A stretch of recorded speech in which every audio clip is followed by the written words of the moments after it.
A warm July rain hushes the neon of Tokyo, muting the city to a watercolor shimmer. In the top-floor suite of the Hotel Chinzanso, Michael Jackson leans his forehead against the double-paned glass, tracing a slow arc in the condensation with one gloved fingertip. Moments ago, he finished the second of three sold-out Dangerous tour shows. 45,000 throats still ring in his ears, yet in the sterile hush of the room, the applause feels unreal, like a soundstage effect abruptly cut.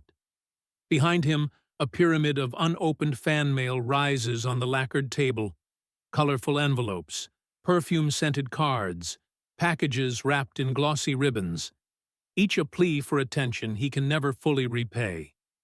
Tonight, the pyramid looks less like adoration than accusation, proof that he is always giving and never giving enough. A knot of exhaustion tightens at the base of his skull. The glitter of Tokyo below feels galaxies away from the Indiana child who once sang for grocery money.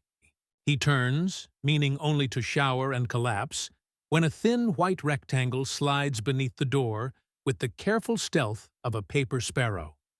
Security would normally intercept such an intrusion, yet here it lies, a small, neatly folded page, adorned by hand-drawn hearts, the ink faintly smudged as if pressed beneath a tear.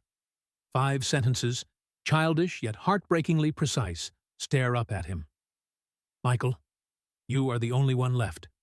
My mother is gone, and I have no one else. Please, just read this. Kiko.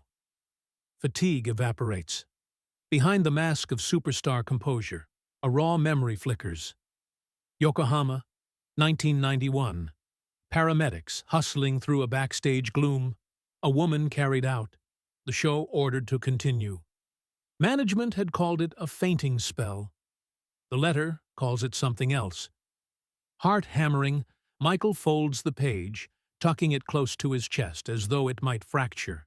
In that instant, he understands nothing about the tour matters until he finds the child whose grief now anchors his own drifting loneliness. Overhead, a crystal chandelier hums with electricity, but the suite itself has dulled to after-show gray. Michael sits cross-legged on the carpet, sequined jacket discarded like shed armor beside him, the muted roar of the city far below. Smeared makeup rings his eyes. Sweat stiffens the collar of his shirt. Around him, the unopened letters loom, a technicolor avalanche awaiting attention, but his gaze fixes only on the white, heart-trimmed sheet cradled in his lap. He smooths its creases with a strangely parental care. The graphite loops wobble as though written aboard a moving train.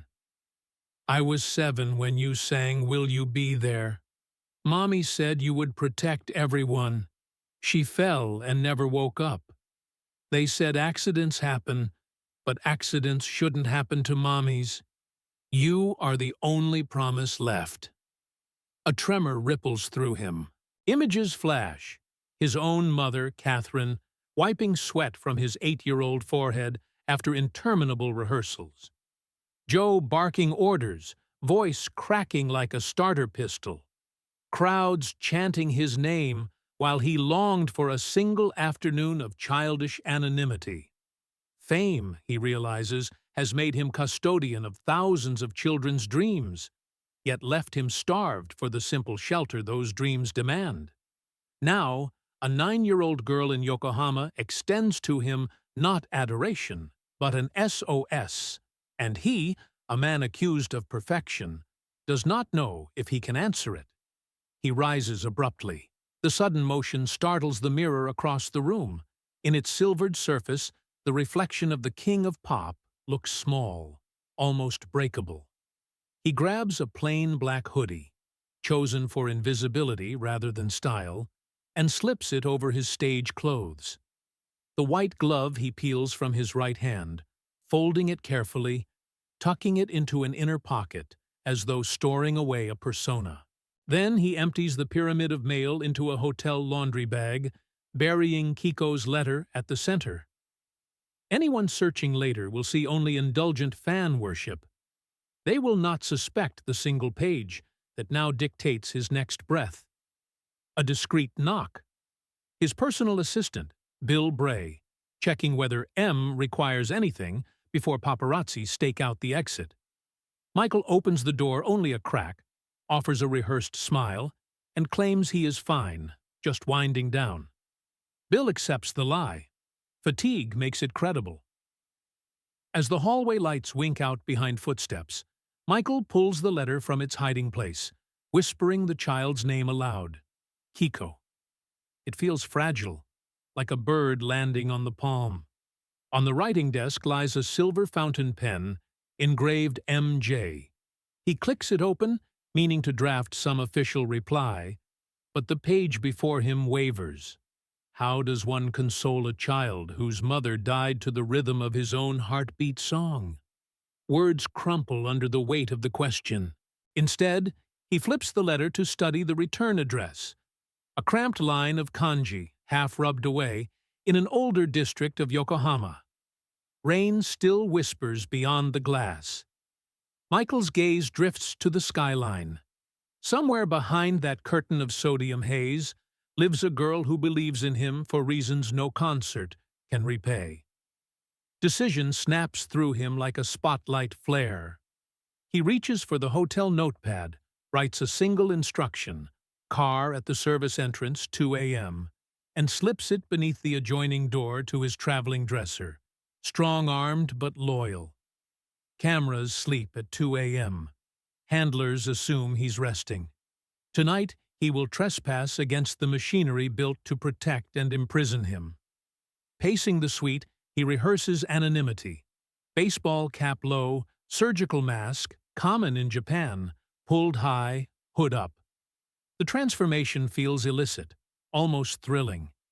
He catches his reflection again. The mirror shows neither superstar nor recluse, but a man courting a sliver of ordinary freedom. The sight steadies him. Yet beneath the adrenaline lurks panic. What if Kiko's guardians reject him? What if press discovers the visit and twists it into scandal? His pulse races, chest tightens. For a breath, he is 10 years old again. Backstage in Gary, Indiana, crushed beneath expectations too large for child-sized ribs. He squeezes his fists, nails biting skin, grounding himself. Fear is no excuse. This journey, he senses, is less rescue than repentance. He moves to the window once more. The rain has stopped. Streetlights below paint wet asphalt gold. Somewhere in that labyrinth, a girl is falling asleep, clinging to the improbable hope that her letter traveled across city, hotel security, and superstardom to reach its target. He presses his palm flat against the glass, whispering a promise audible only to the humming chandelier. "I'm coming, little one. Hold on a bit longer." From the corridor comes the soft rumble of a laundry cart, the dresser delivering the disguise. Michael inhales, folding the letter into his hoodie close to his heart. He kills the sweet lights, letting darkness swallow the glittering debris of fame. Outside, Tokyo breathes, vast and oblivious, but for the first time in months, he feels a purpose untainted by ticket sales or chart positions. He steps toward the door, pausing only to glance back at the discarded sequined jacket. In the dimness, it resembles a molted skin, sparkling with memories of stage pyrotechnics and thunderous encores. He leaves it where it lies. Tonight he will trade metal crowds for one grieving child, and measure his worth not in decibels, but in the quiet truth of an apology long delayed. Quietly, he slips into the hall and closes the door behind him. The latch clicks like a curtain falling, ending one act and beginning another. The King of Pop heads into the sleeping hotel, anonymous, driven less by glitter than by the fragile ink of a little girl who believes he might still be her hero. The service entrance sedan noses into the night traffic like a dark fish into a glittering current, wipers whispering across the windshield. Michael forces his breathing slow, but the pulse in his neck will not obey. The folded letter rests in his pocket, warm against his ribs, a metronome of guilt and determination. Every time the headlights of oncoming cars strobe through the interior, the white of that paper seems to flare behind his eyelids, and with each flare, the city around him rewinds 2 years, dragging him unwilling into a memory he has tried to outsing on 1,000 stages. The National Stadium in Yokohama, December 14, 1991, had smelled of ozone and carnival sugar, the air vibrating with 50,000 bodies chanting his name in layered echoes. 7-year-old Kiko Takahashi stood on tiptoe atop a flimsy folding seat, her gloved hand locked in her mother's, to her the most unshakable grip in the universe. Her mother's scarf, cherry red against a cheap wool coat, whipped in the winter wind that swirled through gaps in the grandstands. Kiko's eyes were too wide for her face, catching every burst of stage pyrotechnics, as though the sparks were new constellations etched just for her. When the opening chords of Will You Be There rolled out, tremulous and cathedral vast, Kiko felt the tremor of the crowd shift. Screaming converted to something closer to communal prayer. Hands rose, lighters flamed, strangers wept openly because the song seemed to promise that someone, somewhere, truly would never let them go. Kiko's mother squeezed her daughter's fingers in rhythm with the timpani. "Listen to the words," she murmured, breath frosting in the cold. "He's telling us we're not alone." Kiko believed her, because mothers did not lie, and music this enormous could not deceive. Halfway through the second verse, her mother's hand slackened. At first, Kiko thought the older woman merely adjusting her scarf, but then the grip went from gentle to absent. She turned. Her mother's face was pale moonstone, lips parted in confusion rather than pain, eyes rolling upward as though searching for a note only she could hear. The scarf fluttered free, a dropped banner. Around them the stadium roared on, drums thunderous. No one noticed the sway of one slim figure in a forest of swaying arms until gravity, indifferent and unforgiving, claimed her. A concussive thud of body against concrete seat hinged the moment. Kiko's own scream dissolved in the surround sound tide of vocals and bass. A volunteer usher reached them first. A college student in an oversized yellow windbreaker, eyes wide with dawning horror. He knelt, fingers fumbling at the woman's pulse, but his shaking head told Kiko what words dared not. Still the music kept coming, Michael's voice soaring overhead, pleading, "Hold me, show me, bring me." A promise out of sync with the solitary crisis in row 17, section D. Radios crackled. 2 paramedics elbowed through the packed aisle, bearing a compact oxygen cylinder and a folded stretcher. They worked under the stadium's strobing lights, compressions counting time against the song's slow crescendo. Management's backstage channel hissed a single directive: "The show does not stop." Kiko, nudged aside for access, pressed her back to a cold metal railing, hearing her heartbeat drumming louder than any subwoofer. Her mother's mitten lay near her shoes. She picked it up, clutching it like a talisman that might reverse events if held tightly enough. The stretcher lifted, jolting over spilled popcorn, and disappeared into a tunnel-lit hellish orange. A female volunteer wrapped an arm around the child and steered her along, murmuring soft English Kiko barely understood. Behind them, the audience cheered a high note that nicked the stars. Ahead, fluorescent corridor lights flickered like reluctant witnesses. An ambulance idled beside the loading bay, exhaust curling into winter air. Its rear doors yawned. Medics slid the stretcher in with practiced efficiency. They allowed Kiko to climb beside, but the space felt alien. Metal surfaces, antiseptic sting, a ceiling light too bright to gaze at directly. She stared instead at her mother's face. The skin had taken on a translucence she associated only with porcelain dolls. The ride to St. Luke's Hospital thundered with sirens, but Kiko heard only the echo of the song's final refrain looping in her mind, a cruel lullaby. In the emergency ward's waiting lounge, a realm of humming vending machines and hard plastic chairs, time elongated. Nurses bustled past, shoes squeaking. Announcements crackled overhead, indifferent to individual tragedies. Hours, or perhaps entire seasons, condensed into the second when a doctor emerged, surgical mask pulled low, eyes resigned. He knelt to meet Kiko's sightline, spoke words she later understood only by their irrevocable finality. Her gloved hands went numb around the mitten she still clutched. The world tilted until gravity no longer felt certain. Near dawn, her grandmother arrived, breathless, wrapped in a faded coat that smelled of sea salt and old incense. She folded the girl into her arms without preamble, absorbing Kiko's silent quake. The father remained elsewhere. "Work trip," said one relative. "Unwilling," muttered another. Paperwork appeared. Compensation offers stamped with corporate seals, confidentiality clauses thicker than sympathy. The grandmother's pen scratched acceptance.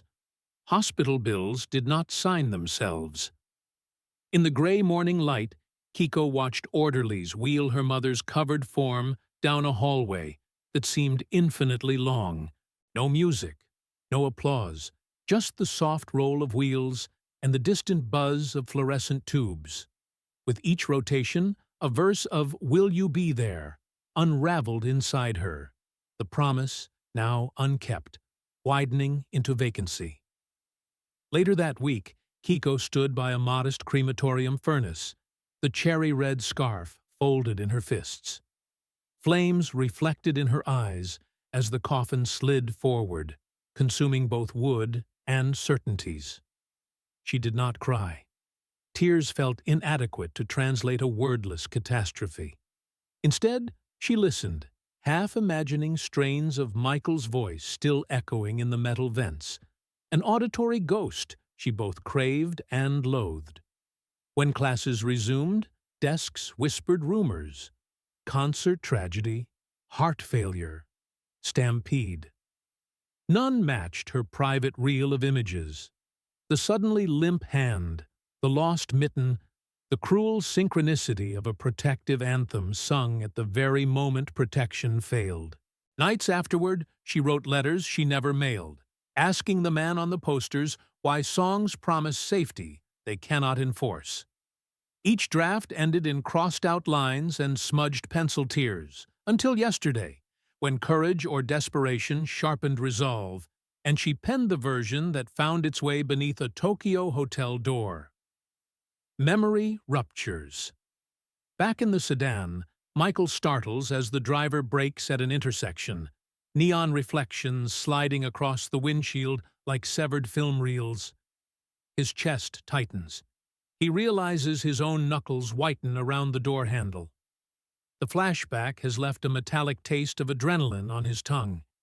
He forces a slow exhale, reminding himself that the past is fixed, but the present, hurtling toward Yokohama, is not. Outside, signage for the Bayshore route flickers past. Michael lifts Kiko's letter again, tracing the graphite loops once more. This time, he reads the unspoken between the lines.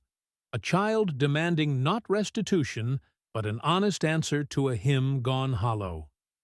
He has no script for that, but the road ahead offers a chance, however fragile, to improvise the truth she was denied beneath stadium lights.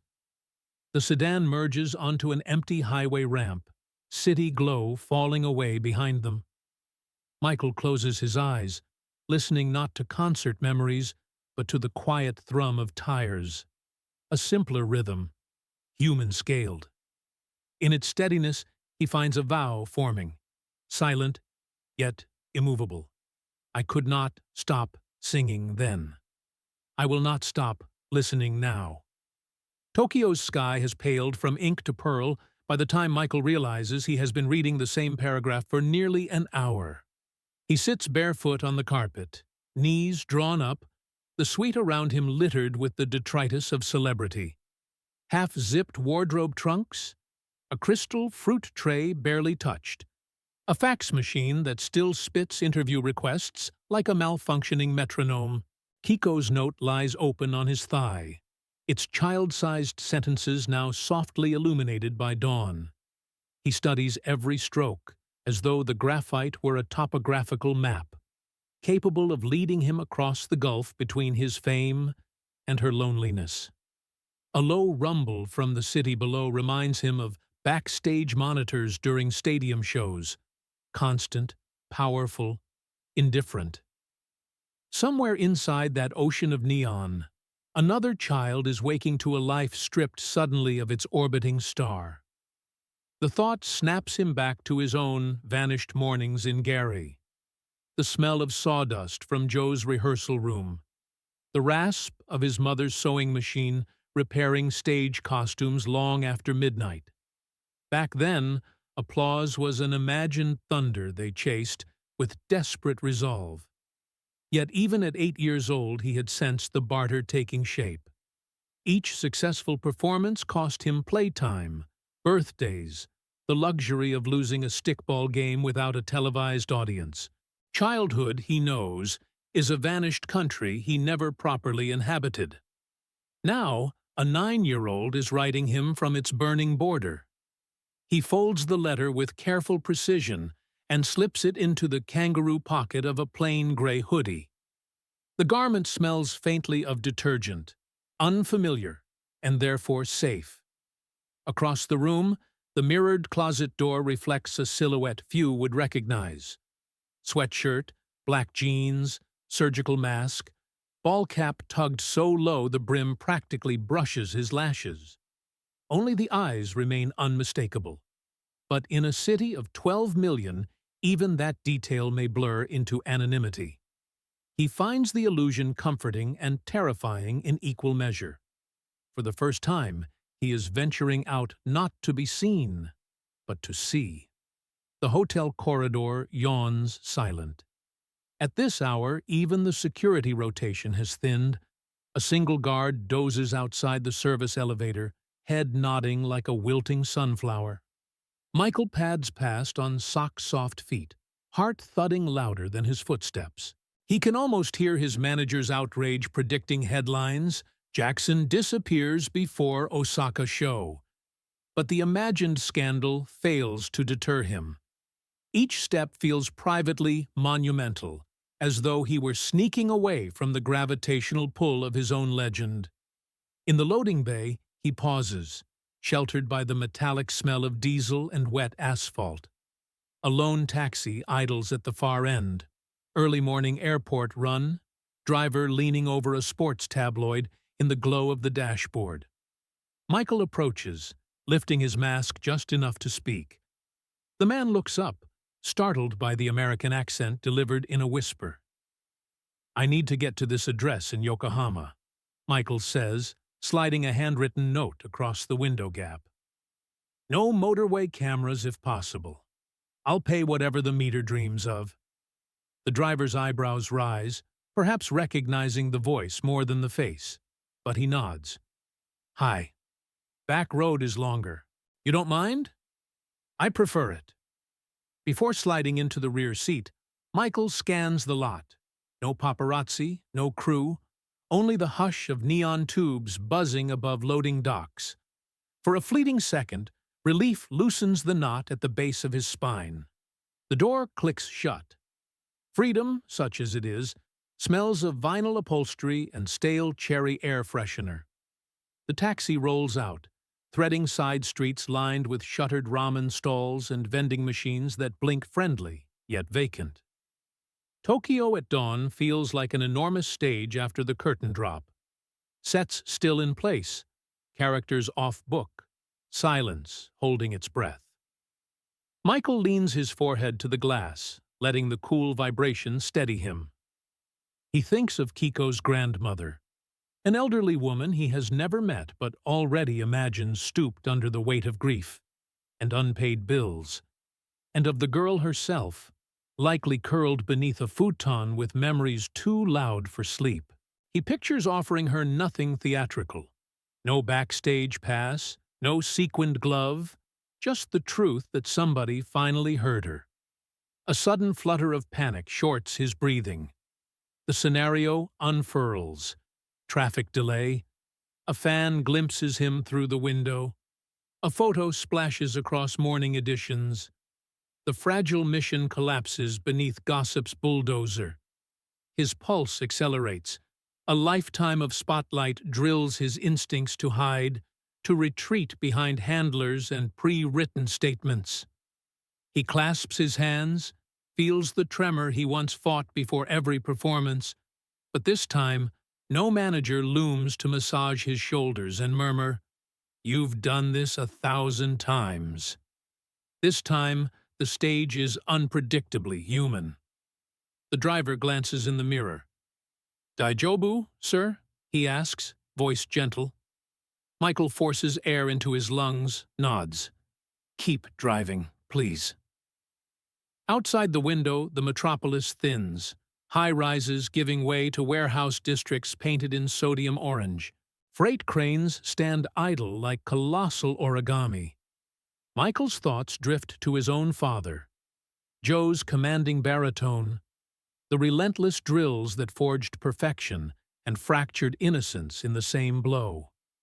Joe would have called this detour weakness, a distraction from business. Yet the music Joe taught him to perfect also sang of belonging, of holding and being held. Tonight, no, this morning, he intends to reconcile those contradictions on behalf of a child he has never met. The first glimmer of Yokohama Bay appears, a steel ribbon reflecting the bruised rose of sunrise. Gulls wheel overhead, their cries thin in the windshield glass. The taxi exits onto a local artery lined with pachinko parlors, still dark, convenience stores just shrugging awake. Michael's jitter eases into determination. The distance to Kiko's street shrinks to single-digit kilometers. His mission, hazy hours ago, now acquires geographical certainty. He touches the pocket where the letter rests. Through layers of fabric, he feels its soft rectangular outline, almost like a second heartbeat.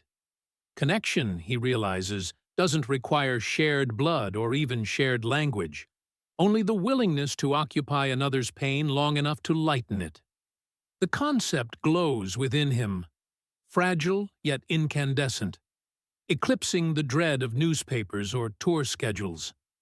As the taxi joins a narrower lane bordered by modest row houses, Michael straightens. Ahead, laundry lines sag between balconies. A stray cat patrols a drainage ditch. This unassuming grid of lives contrasts jarringly with the gold leaf suites and motorcades of his routine. Yet it feels immediate, honest. The driver slows, squinting at house numbers. Michael's heart resumes its gallop. But now urgency overrides fear. He is minutes, perhaps seconds, from meeting the girl whose words cracked his vaulted loneliness. When the taxi stops, the meter freezes at a figure that for once seems trivial. Michael pays double, bowing low in thanks. He steps onto a rain-damp sidewalk, the air carrying faint aromas of miso and sea brine. The street is hushed, except for distant bicycle spokes and a transistor radio playing Enka through an open window. He inhales, letting the sensory details anchor him. No spotlights, no roar, only the subtle chorus of ordinary life. Hand on the gate, he hesitates. What apology suffices for a loss caused by enthusiasm he himself stoked? How does one bridge the span between a global brand and a child's broken night? Questions churn without answers, yet his feet carry him forward. For the first time in years, the next note of his existence is unwritten, unchoreographed, a leap of faith toward a duet neither party rehearsed. He starts up the narrow path to the front door. The sky finishes its transition from pearl to pale gold, bathing the modest facade in gentle light. Somewhere inside, he senses, Kiko is beginning another day stitched from memories, both precious and cruel. And somewhere inside himself, the boy who never freely played on sidewalks whispers that perhaps, by helping her, he might salvage a fragment of his own lost dawn. Michael lifts his hand to knock, pulse thrumming. The air between flesh and wood feels electrically charged, as if history itself pauses for breath. Then, with a deliberate exhale, he lets knuckles meet door. The door glided inward almost soundlessly, as though the hinges had long ago resigned themselves to keeping secrets. First to appear was the smell, a mingled hush of mothballs, sea air, and barley tea steeped too long. Then the chain on the inside rattled free, and a woman so slight she seemed crafted from rice paper, and twilight stood framed against a dim corridor. Her spine curved in careful apology, her face, lacquered with the fine cracks of 8 decades, tilted up in wary greeting. Michael dipped his head, mask still in place. "Sumimasen," he began, voice low. Words of practiced politeness clung to the back of his tongue, but their adequacy felt absurd. No etiquette manual covered this visitation. He raised both hands, palms open, showing he carried nothing but the tremor of his own heartbeat. The woman's gaze flicked to each empty hand, then to the baseball cap's lowered brim. Beneath suspicion stirred recognition, not of the celebrity, but of danger's possibility. Still, she inched the door wider, revealing a foyer paved with cracked tiles and flanked by cupboards whose sliding panels bore chipped cranes. "Who do you seek?" she asked in careful English. He swallowed. "Kiko Takahashi." The name froze the air. From the shadows behind the woman came the faint scrape of socks against wooden floorboards. A thin girl emerged, halting at the threshold of the corridor like a ghost caught between worlds. Her nightshirt, 2 sizes too large, hung from narrow shoulders. Her hair, unbrushed, fell in uneven curtains around a face both childlike and ageless. The hemisphere of light spilling from the hallway lamp captured her eyes. Dark, enlarged, pupils blown wide by sleepless nights. They fixed on Michael with a stillness that scraped his nerves raw. For a moment, nobody spoke. He tugged the mask down just enough to bare his mouth, not to flaunt an identity, but to ensure honesty could be read on lips. Recognition flickered in Kiko's stare, followed by something hotter, sharper. Her hands balled at her sides, nails digging crescents into skin. "You really came," she said, English soft yet clean, schoolbook accent laced with disbelief. "I wanted to see if you'd bother, but I didn't think—" Words crashed against an inner barricade and scattered. She closed her mouth, jaw rigid. Michael tried to reply, but the grandmother raised a tremulous hand. Merely 2 fingers, yet the command was absolute. She stepped onto the doorstep, leaving the girl behind as one might shelter a candle from draft. "Please," she murmured, "no photographers. She cannot carry more weight." "There are none," Michael answered. "Only me."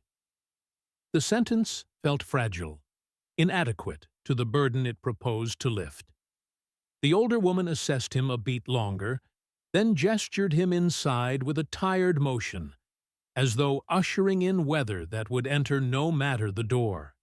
He slipped his shoes off, aligning them neatly beside a pair of school loafers whose scuffed toes pointed inward, forever apologizing for unseen missteps. The interior corridor was narrow, wood groaning under each step. Family photographs clung to faded wallpaper, sepia faces at seaside picnics, a black-and-white wedding portrait in which the bride's smile looked borrowed from a stranger's joy. Beside these hung a single-color snapshot of a woman mid-laugh, scarf flying, child hoisted on one hip, snapshot of life before fracture. Michael's lungs tightened. They reached a sitting room whose tatami mats bore impressions of earlier knees. Paper lanterns, unlit, sagged in the corners like surrendered balloons. A low table, scarred by many chopsticks, offered a teapot and 3 cups mismatched by era and glaze. The grandmother motioned for him to kneel. She herself lowered with care, joints popping faintly, and poured tea whose steam rose like a reluctant benediction. Kiko remained by the doorway, one shoulder pressed to the frame. Distance seemed her armor. Her stare scraped across Michael's features, cataloging details. Glove absent, sparkle muted, before settling on the pocket where the letter slept. She spoke before he could. "You sang while she died," she said, words slicing clean as a surgeon's scalpel. "Everyone cheered, and you kept singing." Each syllable landed with a weight no stage monitor could amplify. Michael bowed his head until his forehead almost touched the table. "I know," he whispered. The confession tasted of copper and stage smoke. "I know, and I'm sorry." "Sorry?" The girl's voice ricocheted around the timber beams. "You're sorry, and she's still gone." Her thin frame trembled, but whether from rage or cold, he could not tell. "They gave us money to forget. Grandma paid bills. I still remember." The grandmother's hand fluttered, a leaf in sudden wind. "Kiko," she pleaded, but Kiko shook her off without moving. Michael inhaled slowly. Years of media coaching offered a library of contrition scripts. None fit. He lifted his gaze to the child's, letting her see the raw bruise of his remorse. "I can't change what happened," he said, voice scarcely above breath. "But I can stand here and hear you. I can answer anything you want me to answer. I can carry some of what you carry, if you let me." Silence thickened, broken only by the teapot ticking as it cooled. Then Kiko stepped inside, barefoot, each pad of her foot a punctuation. She approached until they were separated by the low table's breadth. Her eyes climbed his defenses. Whatever she sought, she seemed to find no hollow hiding space. Finally, she perched on her knees opposite him, shoulders squared. "Why didn't you stop the concert?" she asked. The question was neither shout nor whimper, merely the blunt instrument of truth. He closed his eyes, dredging up that night's fluorescent chaos. Radios hissing orders, managers insisting that momentum trumped emergency, the roar of a crowd too large to hear a single fall. "I didn't know," he said. "Backstage, they told me everything was under control. I believed them." He opened his eyes. "But I should have known. I should have asked harder questions." Kiko's chin lifted a fraction. "Is that all you came to say?" "No." He slid a small velvet pouch from his hoodie. Inside, the diamond-studded brooch he had worn on his lapel at last night's show. More than jewelry, it was a trophy of spectacle. He placed it on the table between them. "This isn't payment," he said. "It's weight. If it helps, keep it. If it hurts, throw it away. But it belongs to you more than to me." The brooch caught a shaft of early light, scattering low prismatic echoes across the tatami. Kiko watched them dance over her skin, then pushed the pouch aside so the jewel's dazzle no longer reached her. "Things don't fix people," she murmured. A tremor crawled under Michael's ribs. He recognized in her words the wisdom he had stumbled toward all tour long but never articulated. He glanced at the grandmother, who had remained silent, studying both of them with eyes neither resigned nor hopeful, merely observant, as though witnessing the first notes of a melody she could not yet trust. Suddenly, the old woman spoke, voice like paper sliding across stone. "She does not sleep," she said. "She walks at night. She sings your songs under her breath, because she cannot bear them in daylight. School is unkind. Fathers do not answer telephones. If you have come for photographs," her gaze hardened, "I will show you out." Michael felt heat climb his collar. "No photographs," he promised. "I came because her letter asked me to listen." Kiko's shoulders slumped, tension leaking. She drew her knees closer and, in a gesture startlingly childlike, rested her chin atop them. The posture exposed the soft hollow of her vulnerability, a place where grief and anger interlaced like fine roots. "If you listen," she said. "What then?" "Then I find what else you need," he answered. "A tutor, maybe, or a counselor. Protection from the newspapers. A friend." The final word left him almost shy.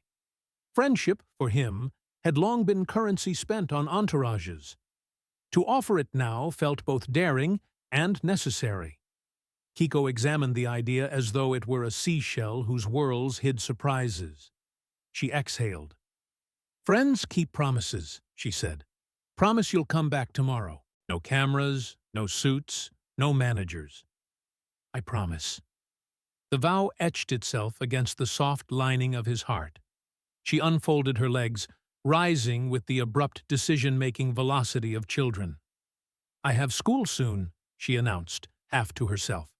She strode to a cupboard, retrieved a lunchbox plastered with anime stickers, and placed it on the table near the untouched tea. "Can you draw?" she asked, meeting his eyes for the first time without armor. "A little," he admitted. "Draw something here." She tapped the metallic lid. "So I know you meant it."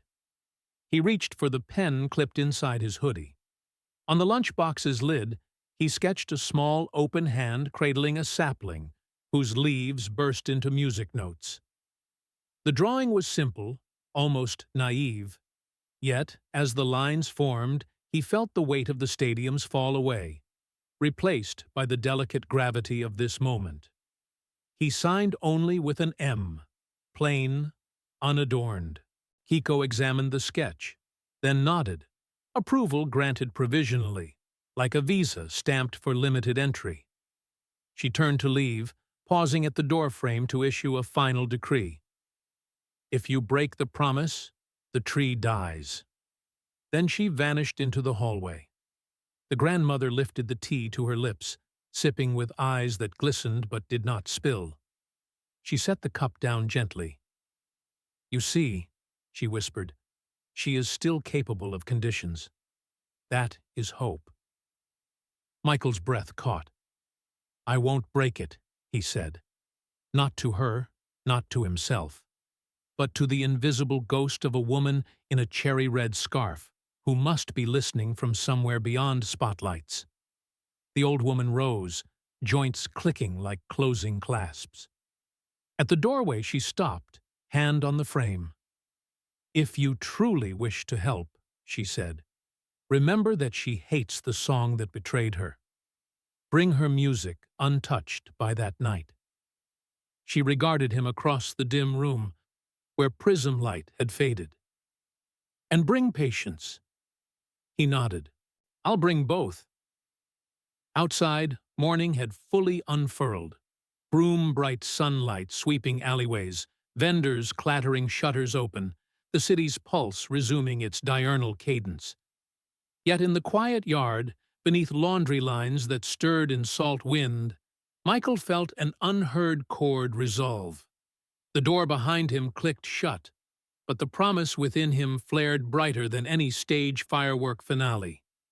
As he set off down the lane, the lunchbox drawing still drying in Kiko's hands, he knew the dangerous tour had lost a performer for at least one day.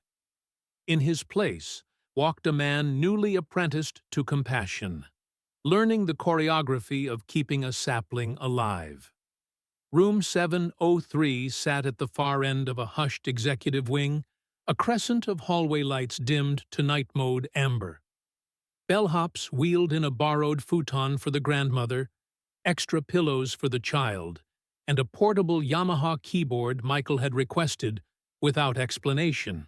When the door closed behind the staff, the suite exhaled into near silence. Only the soft pulse of the minibar compressor and the distant elevator ding broke the stillness. City glow leaked through blackout curtains in thin cobalt stripes, painting everything: luggage, flower arrangement, discarded stage shoes, in underwater hues. Kiko lingered on the threshold, as though a single step farther might trigger an alarm. Her grandmother, bone-tired, lowered onto the futon, a sigh fluttering loose like a bird escaping a snare.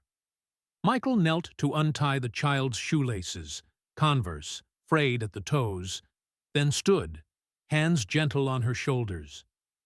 "Guest rules," he said, voice pitched to a whisper that felt conspiratorial, not paternal. "You can explore every drawer, but beware the socks. They bite." A flicker of almost laughter crossed Kiko's face, brief as a shooting star. She wandered to the picture window and pressed her palm against the glass, Tokyo's late-hour traffic streaming far below in molten ribbons. Behind her, Michael felt a shiver of déjà vu. He had stood in that same spot nights ago, convinced the world outside was unreachable. Now the city looked like something he might give, gift-wrapped, if the girl asked. Time crawled. The grandmother drifted into shallow sleep, breaths ticking steady. Midnight approached, and still Kiko's silhouette remained by the glass, small, upright, unsurrendered. Michael settled on the sofa at a respectful distance. No entourage, no camera lenses, just two insomniacs negotiating the dark. "You don't smile here," she said at last without turning. English words unbraided, deliberate.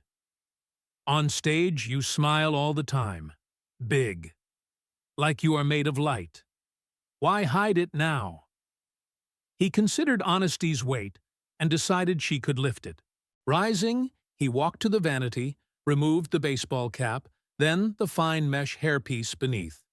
A tumble of close-cropped curls, damp from a rushed shower, replaced the iconic cascade. He took a moist towelette, swept away the contouring along jaw and cheekbones, the faint shimmer designed to bounce arena spotlights. Underneath emerged a rawer face.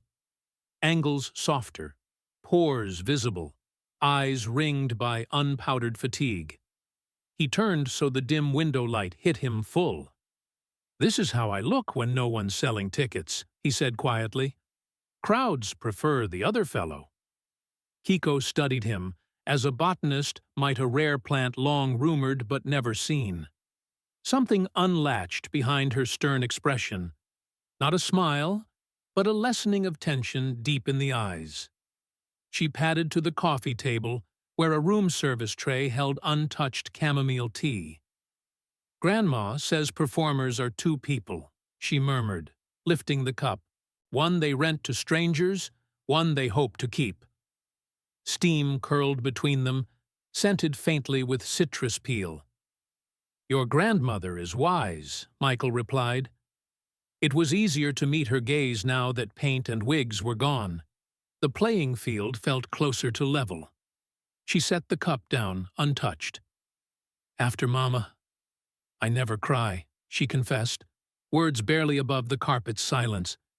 "If I cry, I think I will fall apart and never stop. So, I stay strong." Her thin shoulders squared, and Michael saw the echo of his own childhood resolve. The backstage decision to be perfect, because anything less courted catastrophe. "You shouldn't have to be strong every minute," he said. "You get to be 9 sometimes." When she did not answer, he added, almost to himself, "I forget that rule, too." They spoke no more. At 1:30, Michael dimmed the lights further. Kiko curled beneath a borrowed duvet. The grandmother's breathing deepened into gentle snores. Michael retreated to the kitchenette alcove where the keyboard waited, plastic still clinging to its sustain pedal. He plugged in headphones, but on impulse left one ear uncovered. Should Kiko call out? Fingers found a progression in E-flat major, simple as a nightlight glow. Bass notes moved like a rocking chair. Treble unfolded a melody he half remembered from lullabies Catherine sang when tour buses were mere daydreams. He softened the attack until each note was almost a breath. Sometime later, a rustle behind him. Kiko, barefoot, hotel robe sleeves swallowing her hands, eyes glassy with dream residue. She did not speak, only slid onto the floor beside the bench, back against the side of his leg. Michael kept playing, weaving a counter-melody that resolved always toward comfort.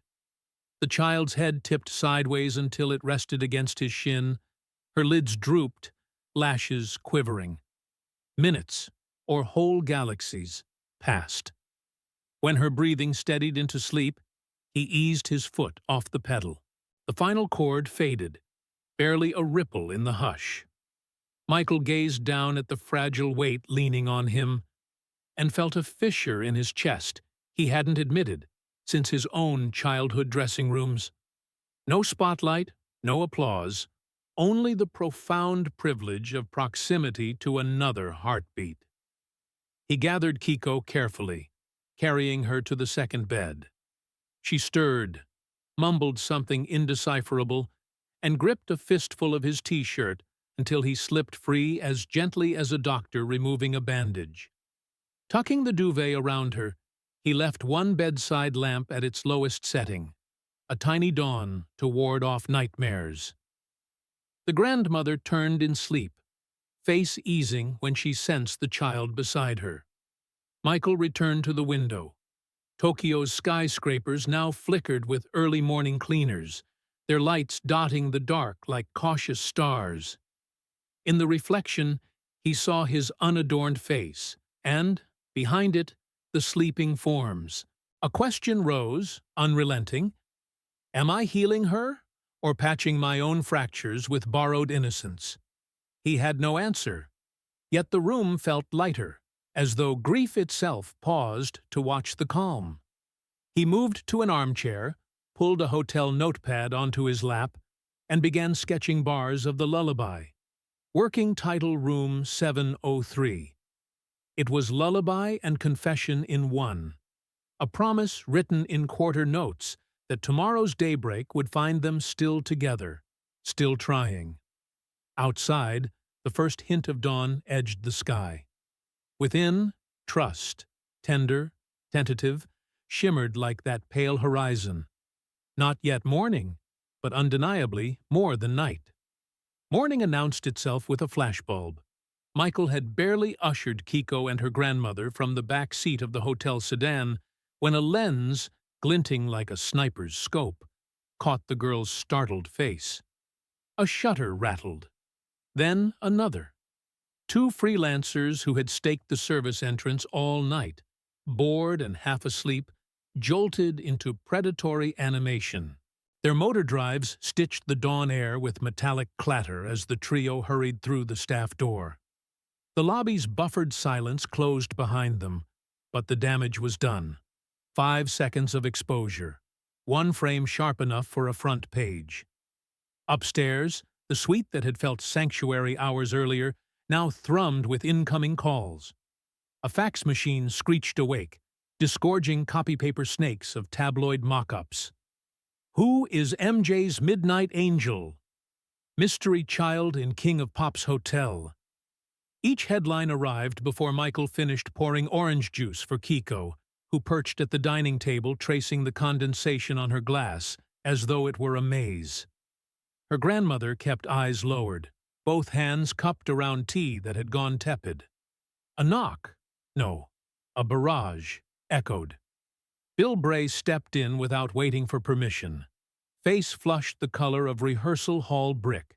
Two tour accountants followed. Then the public relations chief, Roberta Klein, in a pinstripe suit so crisp it looked starched with indignation. Roberta slapped a newspaper draft onto the table, inches from Kiko's juice. "Tell me this is Photoshop," she demanded. Michael folded the page carefully, turning it face down lest the child read the caption. "You know it isn't. The Osaka show is in 20 hours. We've got network crews arriving, radio giveaways." She caught herself, glancing at Kiko, then lowered her voice to a serrated whisper. "Michael, she's 9. And in Japan. This looks like kindness," he finished, tone level. "Kindness shouldn't need a press release." One accountant cleared his throat with ledger-like precision. "Every minute we're off narrative costs real dollars. Sponsors—" "Put dollars back in their vault," Michael cut in. A tremor rode beneath the calm, a tectonic anger he rarely unveiled. "This isn't a storyline." Bill Bray's walkie-talkie crackled. Security reporting paparazzi now massing outside. Hotels trade on discretion. Management feared eviction. An assistant stylist passing the door spotted Kiko and recoiled as if from open flame. A week ago, she would have begged Michael for encore tickets. The suite's atmosphere congealed, people orbiting him with the wary choreography of staff around a damaged prop. Valuable, unpredictable, possibly lethal to careers. Roberta produced a sheet of talking points, bullet-ranked. We can say she won a charity contest, or her mother works crew. Anything. No. He placed both palms on the table. The movement stilled the room, the way a conductor's baton freezes an orchestra. We say nothing except she's a guest, and we respect her privacy. Silence. Then the flurry of objections. Crisis containment algorithms, market analytics, worst-case scenarios. Michael listened, an island amid data waves. At last he spoke, softly enough that everyone leaned in. "I've sold 50 million records teaching the world to care. If caring wrecks the ledger, maybe the ledger's wrong." Roberta's mouth tightened. The accountants exchanged looks of actuarial dread. But no one contradicted him. Authority, when rooted in conviction rather than charts, carries an older gravity. The meeting bled into late morning. Kiko drew invisible patterns on the foggy window, pretending not to eavesdrop. When staff finally dispersed, taking their silenced phones and unspoken fears, she turned to Michael with a half-smile both rueful and brave. "You got scolded," she said. "I did." He shrugged, feeling a boyish relief in admitting it. "Sometimes grown-ups need scolding too." Afternoon sound checks, Michael returned to find a hotel envelope slid beneath the door. No stamp, just his name typed in clinical Helvetica. Inside, an embossed business card and a one-page letter. Katsuro Takahashi, Esquire representing Mr. Antitufurch Fahanderturu. Haruto Takahashi. Ray. Custodial retrieval and compensation discussion language. Crisp enough to slice paper. My client, the biological father, distressed to learn of child's unsupervised presence, demands immediate return, seeks settlement for emotional damages caused by unauthorized removal. A telephone number circled twice in blue ink. Michael's pulse hammered. He skimmed the letter again, heat pooling between shoulder blades. Haruto, the man Kiko had named only in tremors, had surfaced quicker than any journalist. He dialed. Rings, a click, then a voice smooth as lacquered wood. "Takahashi Law. This is Michael Jackson. I received your letter." A pause, practiced surprise. "Mr. Jackson, an honor. My client simply wants what's best for his daughter." Perhaps a brief meeting. Discreet, of course. Michael pictured Kiko asleep against a Yamaha keyboard, the way her small fingers had tightened on his sleeve. She's safe here. Safety is subjective, the lawyer replied evenly. Public perception less so. We'd prefer resolution before perception calcifies. Translation, settlement before scandal. Michael's free hand curled into a fist. I'll consult counsel, he said, voice cooled by Arctic restraint. He hung up before politeness betrayed him. Sunset pooled molten gold across the carpeting. Security reports arrived. Haruto spotted at a Shibuya cafe giving quotes to a local tabloid. Singer kidnaps my daughter. Photographer in tow. The hotel's front desk clerks now spoke to Michael through practiced smiles that didn't reach their eyes. Tour buses idled outside like caged animals, uncertain which master to follow. Bill Bray placed a reassuring hand on Michael's shoulder. We can move you to a different floor. Get the girl out a service elevator. No more hiding, Michael said, surprising himself with the firmness. If her father wants a scene, he can have it with me, not her. He found Kiko in the bedroom, teaching her grandmother the chord progression he had penned at dawn. The girl looked up, reading the tension etched around his mouth. Trouble? Storm on the horizon, he admitted, kneeling so they were eye level. But storms pass. She studied him, gauging truth the way sailors test rope, then nodded once, decisive. If rain comes, we stay inside and make music louder. The simplicity of her strategy pierced him. Resistance, distilled to melody and proximity. He clasped her hand gingerly, marveling again at its smallness. Then we'll make it loud enough to drown thunder. That night, as neon flickered against drawn curtains and telephones lay silent in temporary truce, Michael opened his notebook to room 703 and wrote a single stanza beneath the melody. When the world makes ink of sunshine, I will loan you dawn. When the noise invents your story, I will sing you on. Outside, flashbulbs strobed through the dark like distant lightning. But inside the suite, the lullaby lengthened, note by quiet note, into a shield no headline could breach. A drizzle moved across Tokyo like static on old vinyl the evening Haruto Takahashi arrived.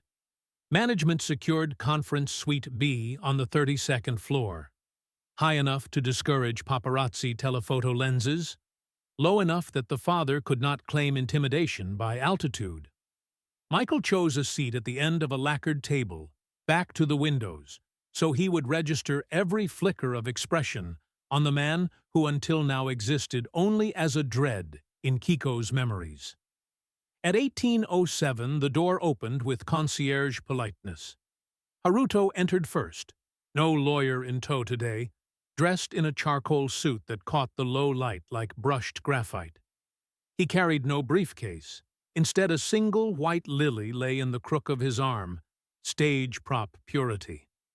Behind him came a cologne designed to smell like maritime freedom and expensive aftershave, scent engineered to overwrite darker odors. He greeted the room with a bow just shallow enough to be cosmopolitan and held Michael's gaze with theater-trained warmth. Mr. Jackson, he said in English smoother than studio varnish. Arigato, for granting a father's petition. The flower was placed before an empty chair, the gesture calibrated so camera lenses, were they present, would catch paternal symbolism. Michael inclined his head, but did not offer a hand. Katsuro's letter implied concern for Kiko's well-being. I'm listening. Haruto's smile glimmered, the sheen of lacquer concealing knotty wood beneath. He sat, folding his wrists with deliberate serenity. My daughter is my heart. You understand? Artists feel deeply. Imagine my shock when newspapers told me she'd been spirited away. He pressed a palm lightly to his tailored chest, as though restraining palpitations. "She was never spirited anywhere," Michael answered. "She asked for help." Haruto's lashes lowered in an imitation of injury, but the eyes beneath stayed watchful. "Help is commendable," he allowed, "but one must observe legal courtesies. And the optics." He slid a color print across the table, the service entrance photograph, Kiko mid-stride beside Michael's arm. A black headline shouted, "Kidnapped by King of Pop?" Michael studied the image, then lifted his gaze without blinking. Optics follow truth, if truth stands its ground. "Ah," Haruto steepled fingers. "Truth, then. Your presence complicates custody. Journalists see novelty, sponsors see liability, my employers see opportunity. I wish to remove Kiko from the storm. Of course, with your financial assistance. A trust fund, perhaps, to ease transition." Even the word, perhaps, felt choreographed. Michael pictured Kiko clutching a hotel robe too big for her when nightmares woke her last night. Heat roared in his ears, but he kept his voice measured. "You haven't asked how she sleeps, whether she eats, only what she costs." A micro-twitch at Haruto's jaw. Anger at missing a cue. Then the charm resurfaced. "Pain is expensive, Mr. Jackson. Therapy, tutors, let's guarantee her future." The door clicked. Kiko entered, summoned by a bellhop who assumed paternal rights trumped discretion. She advanced 2 hesitant steps, eyes widening as memory collided with present. Haruto rose, arms opening performatively. "My little firefly!" She stopped cold, the color draining. Michael felt the shift in the air, a dropping barometer before typhoon. The girl pivoted, walked to Michael's side, and, under her breath, delivered a single sentence. "He used to hit Mama." I remember the smell of whiskey and blood. The words, "quiet knives," slid into Michael's marrow. He looked up at Haruto. What passed across his own face he did not know, only that the father flinched as though seeing, briefly, the glare that once froze entire stadiums. Michael rose, placing himself between man and child.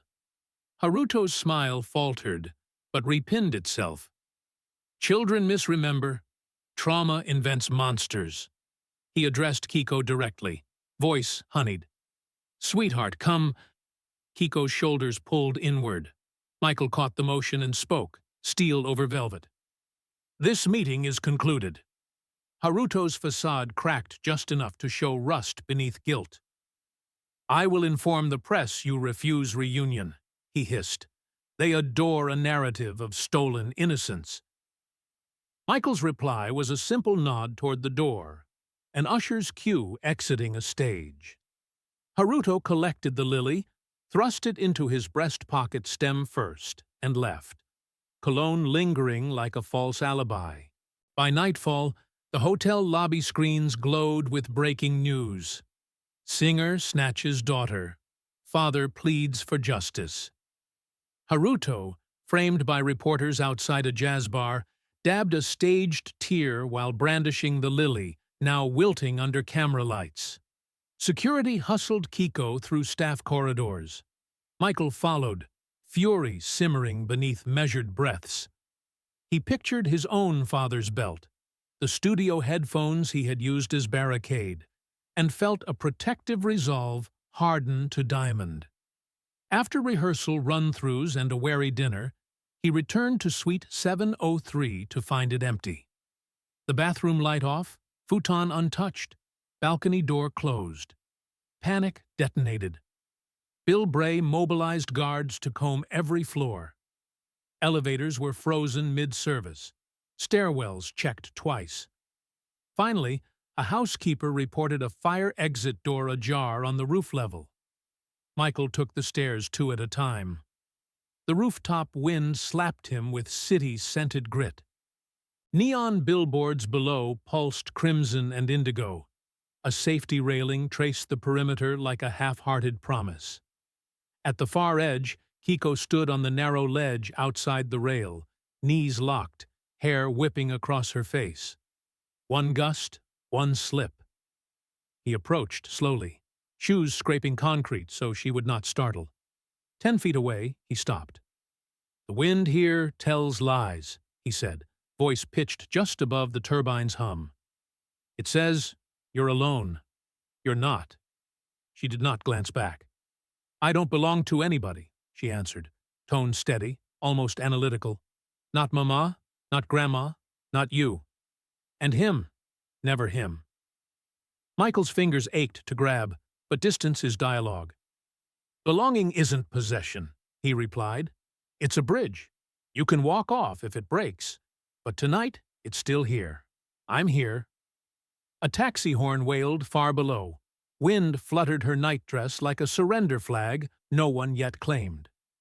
He took one step, then another, until only railings separated them. "May I come closer?"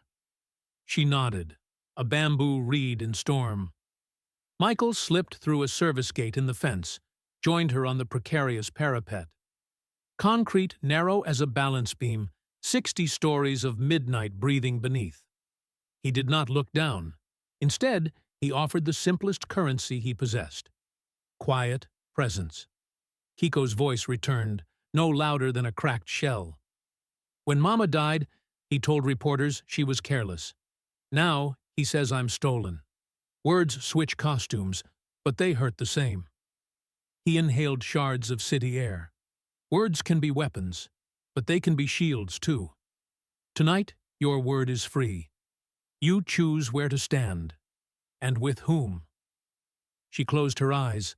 A tremor passed through her like distant tremolo. At length she leaned sideways, fraction by fraction, until her shoulder touched his arm. He lifted an arm, draped it around her with the gentleness of placing a fragile record on a turntable. No grand speeches, no orchestral swell, just a silent hug against the abyss. For a long moment, they remained. Two silhouettes stitched together by skyline glow. Feet inches from plunge, yet anchored by mute covenant. When at last she exhaled, a shudder that emptied hidden chambers, he felt damp heat through his cotton sleeve. Not a sob, but the breath right before one. He tightened the embrace, patient as moon gravity. Behind them, the door burst open, security flooding the roof with flashlight cones, radios crackling. Michael raised a palm. "Stand down." Guards retreated to shadows. Turbines kept spinning. "Kiko," he murmured into her hair, "let's step back together. One foot, then another, slow as a lullaby." She nodded against his chest. They inched along the ledge, synchronized like duet dancers, until boots and bare toes met solid rooftop. Only then did he feel the quake in his knees. He guided her to a maintenance bench, sat, and wrapped her in his jacket. Sequins banished tonight for plain cotton warmth. Below, cameras still flashed, chasing false fairy tales. Up here, in wind that smelled of coming rain, a different story took root.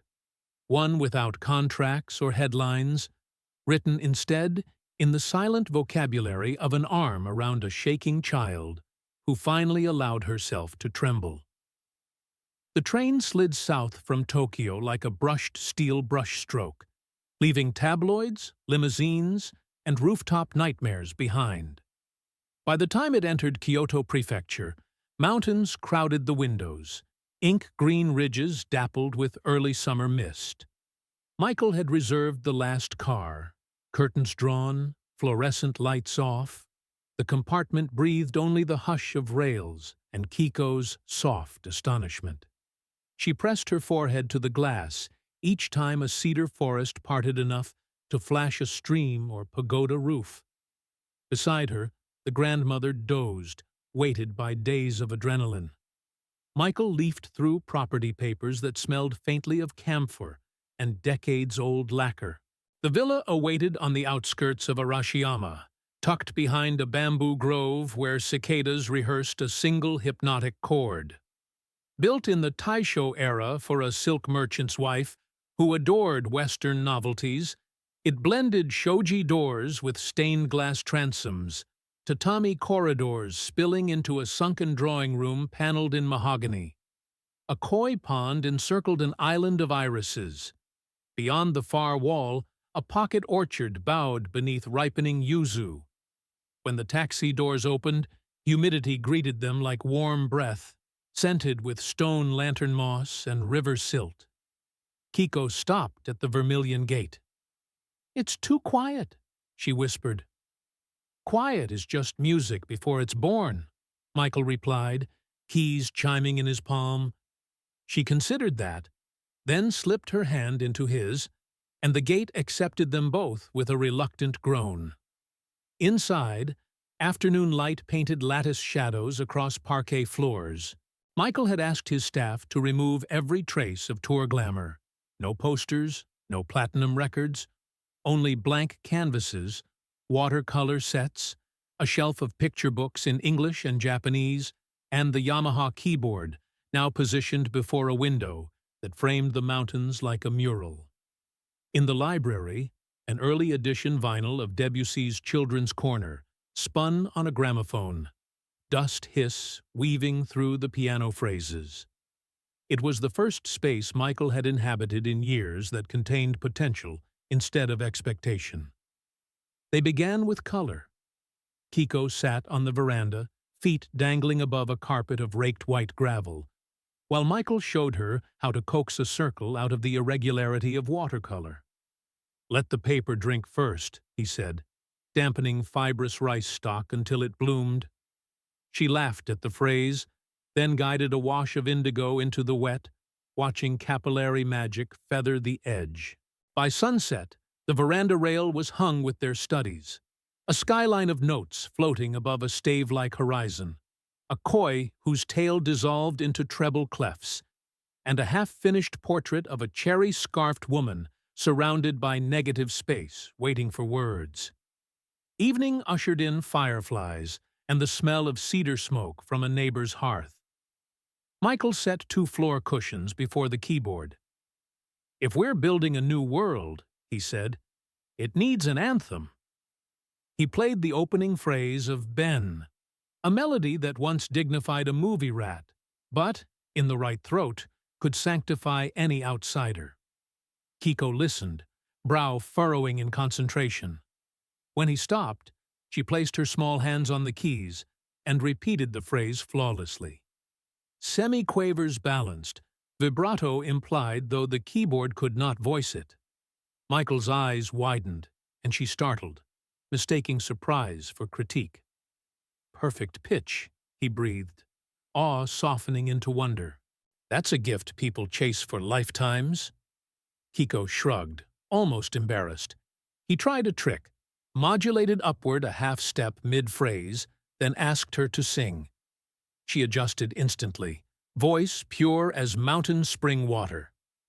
"You've got something divine in you," he said, and for a heartbeat she seemed to inflate, shoulders uncurling, as if divinity might finally warrant space.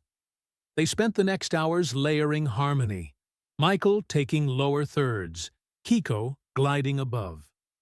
The grandmother, roused by the echo, sat in the doorway, eyes damp, palm pressed to her chest in time with the beat. When they finished, silence pooled golden thick, gratitude expressed in suspended breath rather than applause. Night settled creak by creak. Cicadas yielded to owls. The villa's antique plumbing sighed. Kiko, in borrowed pajamas patterned with tiny tanukis, padded into Michael's makeshift study, clutching a weathered wooden box.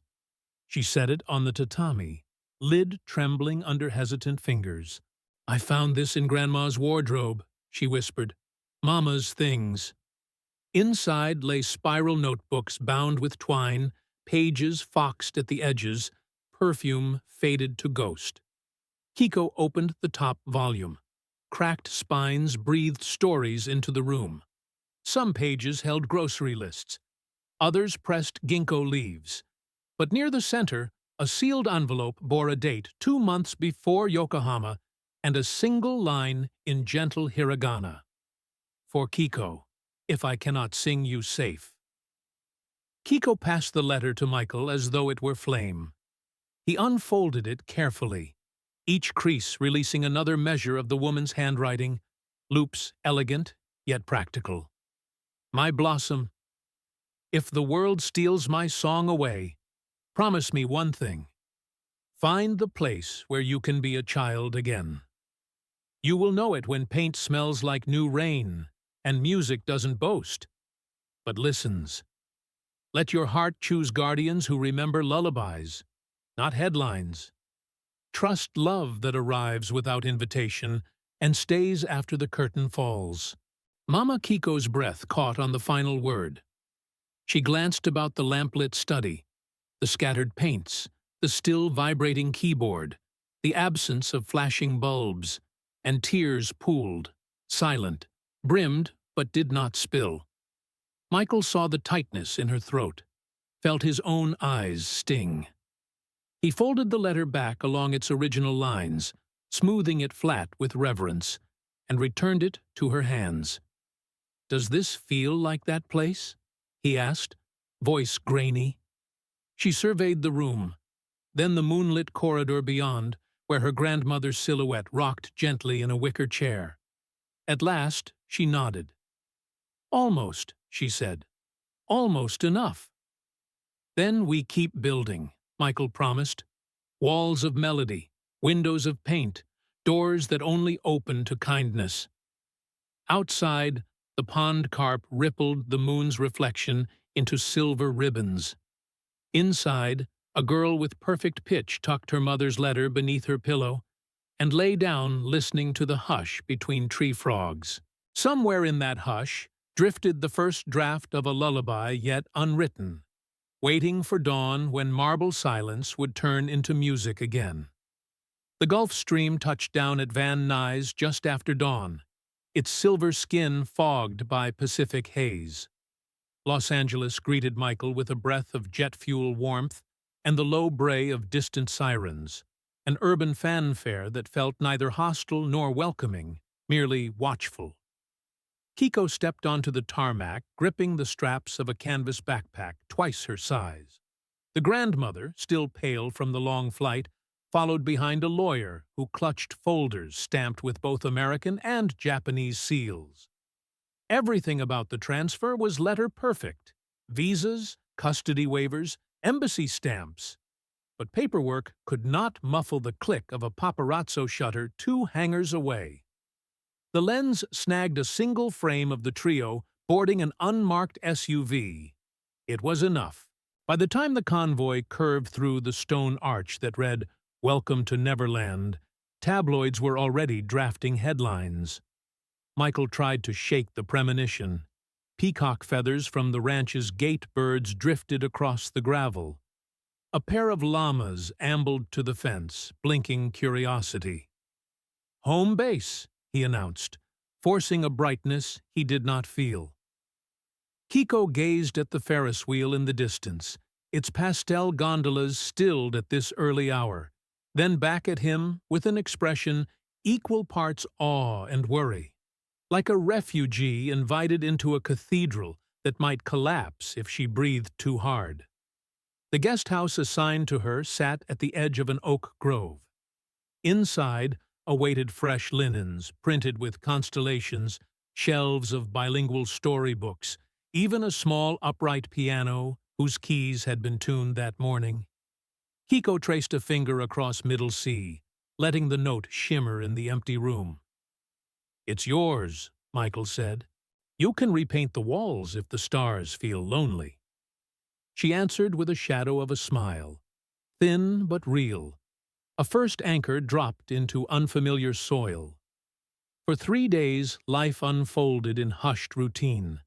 Mornings, horseback loops around the lake, Kiko laughing when her pony decided grass tasted better than walking. Afternoons, impromptu concerts in the movie theater lobby, Michael at the Wurlitzer, Kiko harmonizing until the ceiling seemed to lift. Evenings, home videos filmed on a bulky Hi-8 camcorder. Grainy footage of the pair feeding caramel apples to a particularly greedy giraffe. All of it documented with the intention of remaining private. Proof that innocence could still breathe when the world's back was turned. The world, however, rarely looked away for long. On the fourth morning, a rattled assistant burst into Michael's breakfast nook, waving the National Enquirer. A grainy telephoto image sprawled above the fold. Michael crouched beside a koi pond, Kiko's small hand resting on his shoulder. "Who's the girl living with Michael?" screamed the headline, yellow font bleeding into the paper's flimsy fibers. The article quoted unnamed insiders, moral watchdogs, a retired child psychologist eager for airtime. Each paragraph sharpened speculation, carving innuendo from the simple fact of proximity. Michael's fork paused halfway to his mouth. He read the piece twice, blinking as though words might rearrange into sense. The room seemed to tilt. Orange juice trembled in the glass. Across the table, Kiko studied his expression, trying to decode danger. He forced a shrug. They sell stories the way theme parks sell cotton candy, spun sugar, no meal. The metaphor tasted false, even to him. Before noon, cable talk shows lit up with panels of experts who had never met him yet mapped his psyche like cartographers of scandal. Former tour caterers suddenly recalled unsettling vibes. A studio plumber claimed he'd always suspected odd goings-on. By sunset, the ranch switchboard collapsed under requests for comment. Michael felt each ring, each unanswered beep, like a woodpecker drilling at the beams of his sanctuary. The coup de grace arrived via courier, a VHS cassette, no return address. Security screened the footage first, grim-faced, then handed it over. Grainy hotel corridor feed. Timestamp. Tokyo, 2 weeks earlier. Michael, hoodie and surgical mask, carrying a half-asleep Kiko toward Suite 703. In context, the image was tenderness. In tabloids, it would be ammunition. He rewound, replayed, searching for some exculpatory detail the camera had missed. There was none. Only the unguarded gentleness he had assumed nobody would ever see.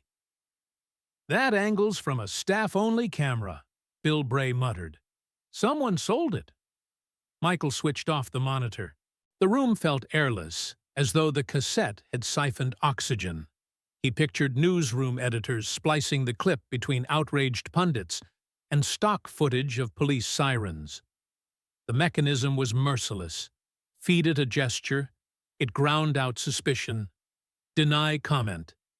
It filed that denial as proof.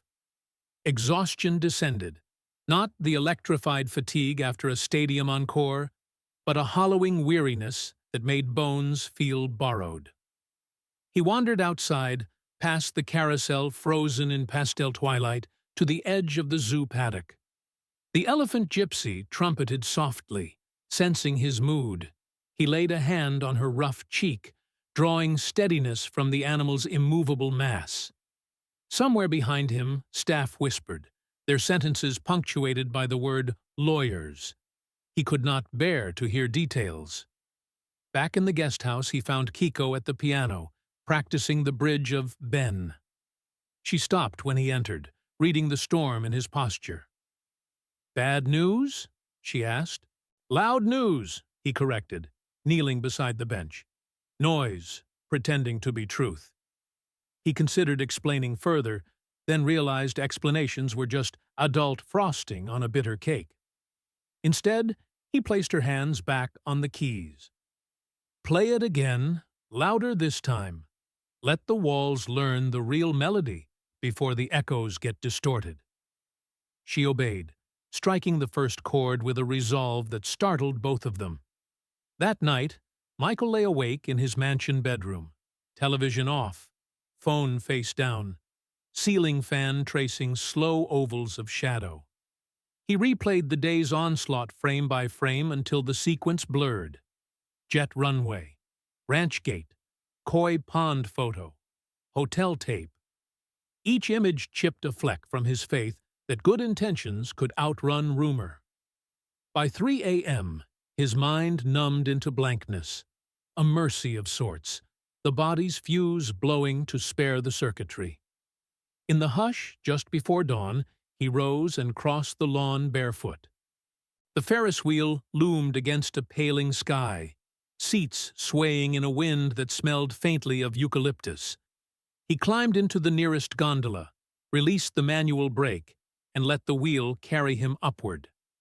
At its apex, the ranch unfurled below, an unfinished dream spread of valleys and painted roofs, and in that hushed height he whispered a question to no one. How many acres does it take to stay unseen? The horizon, indifferent, offered no reply. Michael closed his eyes, pictured Kiko asleep beneath constellation sheets, and promised the cool dawn air that he would keep building fences of music, walls of storybooks, whatever it took, until walls themselves became cages or headlines burned them down. In that moment, resolve and despair braided together. Inseparable as strands of a single rope, he would spend the coming months clutching, slipping, and clutching again, while the world tugged from the other end. August's heat lay on the Santa Ynez Hills like a sleeping beast, its breath perfuming Neverland Ranch with dry sage and sun-roasted bark. Yet inside the grounds, every fountain, aviary, and carousel horse gleamed with the anxious polish of a place expecting auditors rather than children. Michael had ordered the main gate closed indefinitely, security tripled, and every perimeter camera upgraded to infrared. Deliveries arrived by appointment only. Staff parked behind hedges, so helicopters could not track numbers. From the sky, the estate looked idyllic, but for those within the new protocols felt less like stewardship and more like siegecraft. He tried to mask the tension with ritual. Mornings, he and Kiko fed the macaws fresh papaya, laughing when bright feathers brushed their cheeks. Afternoons, they projected classic shorts onto the barn wall, munching popcorn, while pygmy goats wandered between deck chairs. Evenings, they set a camcorder on a tripod and filmed impossible duets. Michael beatboxing, Kiko echoing perfect intervals, the grandmother clapping offbeat in delighted confusion. In playbacks, the three looked carefree, yet Michael could not ignore the hum of radio chatter drifting from guards' walkie-talkies just out of frame. He chose music as insulation. A pair of studio monitors arrived from L.A., installed in the guest house living room. There, while paparazzi circled outside the 12-foot hedges, he taught Kiko how to layer harmonies on a 4-track recorder. "Warm the mic," he'd coach, voice husky from too little sleep. "Imagine the sound is glass. Breathe fog on it first." She absorbed every metaphor, every trick of diaphragm and vowel, until their takes shimmered with a quiet purity that reminded him why he'd built this enclave in the first place, to hear children sing without fear. Yet fear seeped in through seams technology could not seal. Tabloids ran countdown clocks. Day 7, with the mystery girl. Commentators dissected aerial footage of a trampoline session frame by frame, suggesting sinister subtext in every mid-air grin. At dinner, Michael caught himself lowering his voice, glancing at the chandelier as though it too might be wired for scandal. He hated the instinct. It smelled of his father's mistrust, yet could not suppress it. One night, 3 hours after the property lights dimmed, a figure in a gardener's uniform vaulted the south field fence. He carried pruning shears in case of inspection, but used them only to clip the screen of the guest house bathroom window. Inside, Kiko slept beneath her constellation quilt, moonlight sketching her profile into fragile porcelain. The intruder raised a Leica, heart drumming a war cadence, and captured 4 exposures. Flash disabled, aperture wide, the shutter whispering like a pickpocket's apology. He slipped away, leaving only a faint footprint in the flower bed and the smell of jasmine bruised under shoes. Dawn exposed the trespass the way a dropped plate exposes silence. Suddenly, violently, completely. A gardener found the broken screen. Security traced prints to a gap where a motion sensor had been offline for maintenance. Before Michael could absorb the breach, Bill Bray burst in waving the News of the World Fax edition. There was the photograph, Kiko, small, vulnerable, mouth parted in dream, captioned, "Angel asleep in the Neverland nest." Michael's vision tunneled. Paper rattled as his grip tightened. The image felt obscene, a theft not merely of privacy, but of childhood's final unguarded corner. He strode to the intercom, voice level but lethal. Conference room. 10 minutes. All department heads. The meeting detonated. Lawyers attempted calm explanations, liability matrices, pending injunctions. Publicists muttered about narrative management. Security chiefs cited budget constraints, coverage ratios.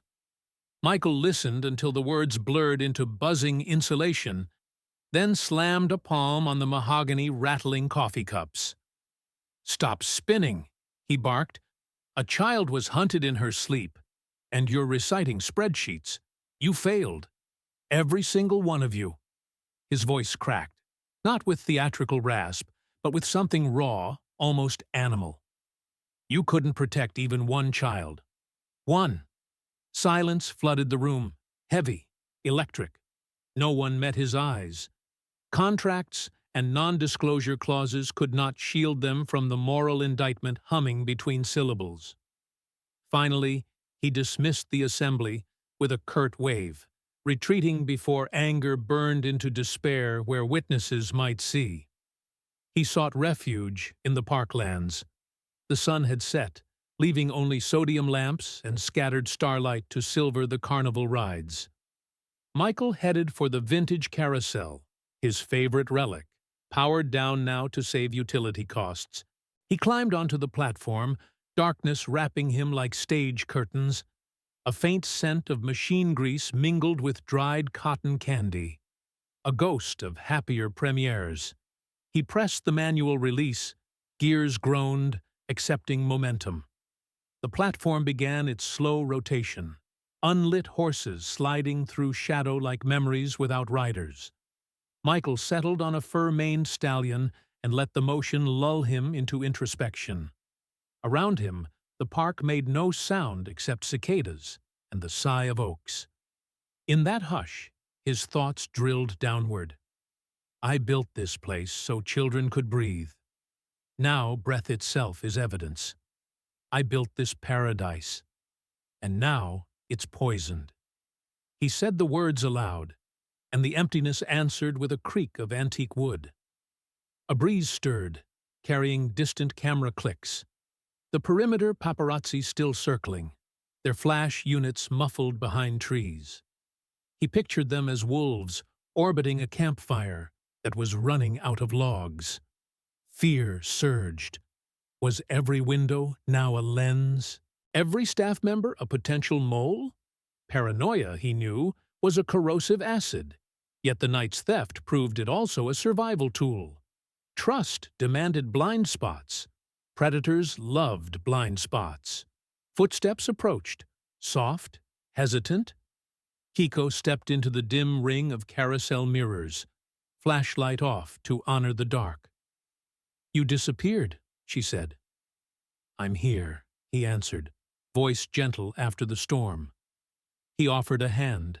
She climbed onto the neighboring giraffe, wrapping thin arms around its brass neck. The ride continued its somber orbit, 2 silhouettes traced briefly by passing moonbeams. "Grandma's crying," she whispered. "She thinks newspapers can steal souls." Michael swallowed. "They can't. They steal pictures and sell guesses. Your soul stays here." He tapped the wooden animal's chest. And here. He tapped her own heart. Kiko nodded but unwound one hand to slip her fingers through his. In that clasp, he felt the fragile trust they'd built, trembling like a high note held too long. He vowed then, silently, fiercely, that whatever machinery the outside world conjured, he would counter with equal and opposite force. Lawyers if necessary, lullabies if possible. The carousel slowed, inertia surrendering to gravity. As they dismounted, Michael glanced at the control box and imagined welding it shut, freezing the horses in eternal stillness where cameras could not frame them mid-gallop and claim metaphorical sins. But children needed motion. Stagnation was just another cage. He switched the ride off, darkness folding in again. "Tomorrow," he said, voice steadier, "we start new rules. No windows without curtains, no staff without clearance, music lessons in the studio bunker. The zoo trails will stay open. It's their land, too, but only if the watchtower sees nothing larger than a rabbit." He expected resistance, but Kiko merely squeezed his hand. They walked back toward the mansion, past fountains whose sensors now shut off at dusk to blur reflections. Overhead, satellites blinked. On the driveway, security lights strobed at random intervals, an algorithm's attempt to confuse photographers. Neverland's warmth, flickering behind these new ramparts, felt like a hearth secreted within a fortress, comfort paid for with vigilance. Inside the main foyer, Michael paused. The stained-glass portrait of Peter Pan overhead seemed to mock him with ageless innocence.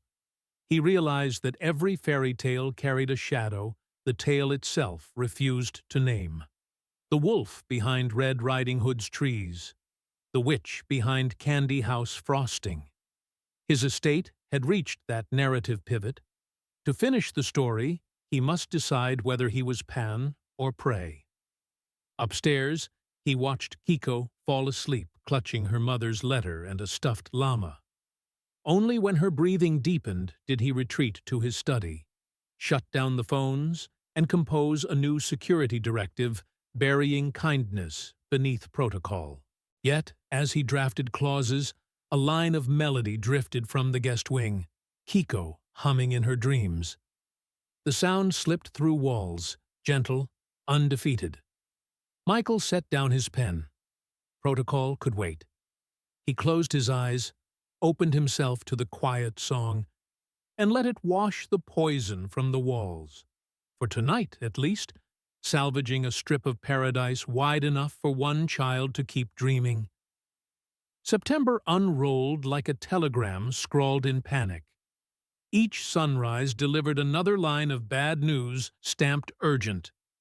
In Los Angeles, television anchors abandoned summer fires and box office tallies to park themselves under a banner reading "Allegations Against the King of Pop." At first, they recited police statements in measured tones. Within 48 hours, they were convening panels, weaving morality with melodrama, assigning archetypes to strangers. Somewhere inside that torrent, a real boy named Geordie Chandler had spoken difficult words to detectives. Before the public understood the gravity, media execs had inflated the story into a balloon large enough to blot the season's sky. On a Wednesday, bright as molten glass, Michael's limousine coasted down Wilshire toward the downtown press conference hall. Cameras ringed the curb, cords snaking between shoes like slick eels. Inside the vehicle, Kiko stared at the floor mats, tracing the stitches with her sneaker toe. The grandmother stayed behind at Neverland. Doctor's orders. The city air aggravated her bronchitis. But her absence felt like a hinge missing from an already rattling door. Michael adjusted the cuff of his black jacket, trying to still a heartbeat that thudded louder than the motor. He would not speak today, his attorneys had insisted, but the silence felt heavier than words. Security parted the press crowd, flashbulbs ignited. reporters hurled questions the way rowdy fans once hurled roses. Is she another victim? Why hide a Japanese child in California? The speculations dripped acid. Each syllable corroded context. Kiko kept her face lowered, but Michael sensed fear crackling through her every step.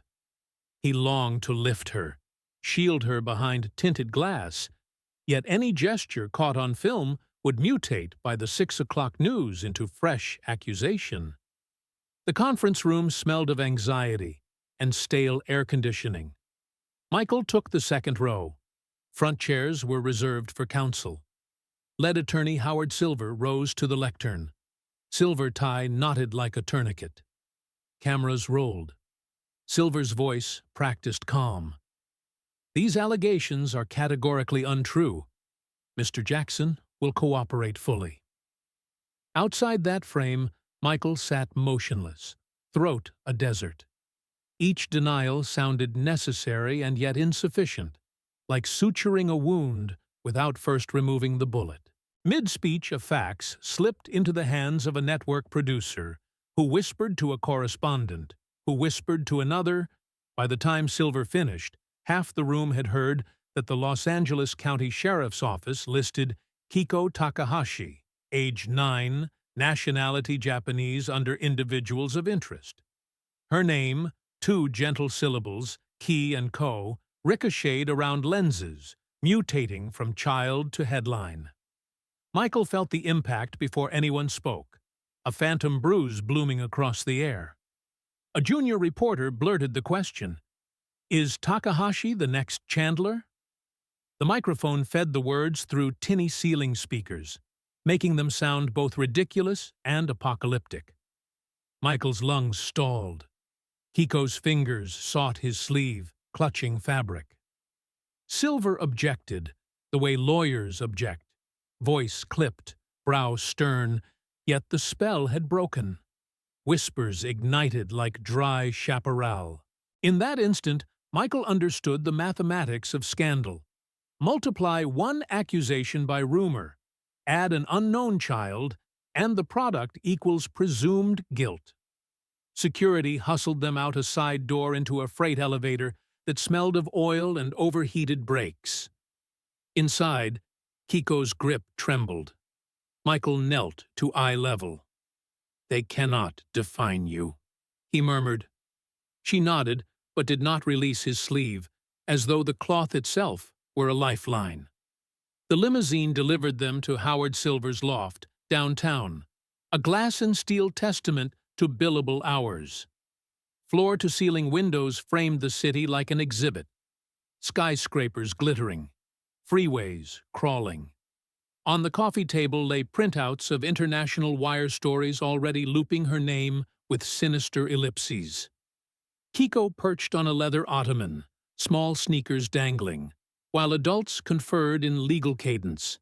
Precedence, jurisdiction, damage control. Silver leaned forward, steepling manicured fingers. "Michael, the optics are spiraling. Takahashi Sr. has filed a petition for emergency custody, citing emotional endangerment. We expect a media hearing within 72 hours. He slid a document across the table. The header bore Haruto's lawyer's insignia, bold as a brand. Michael skimmed, nausea rising. Unfit environment, it said. Exploitation for publicity. He felt as though reading a prophecy he was powerless to rewrite. Best strategy, Silver continued, voice cooler than the air conditioning, is to demonstrate proactive safeguarding. Temporarily relocating Kiko back to Japan, family care, signals respect for cultural authorities, minimizes exposure. We frame it as prioritizing her well-being. The suggestion hung like insect venom. Michael looked at Kiko. Her gaze flicked upward, sensing new threat, though not its legal phrasing. He turned back to Silver.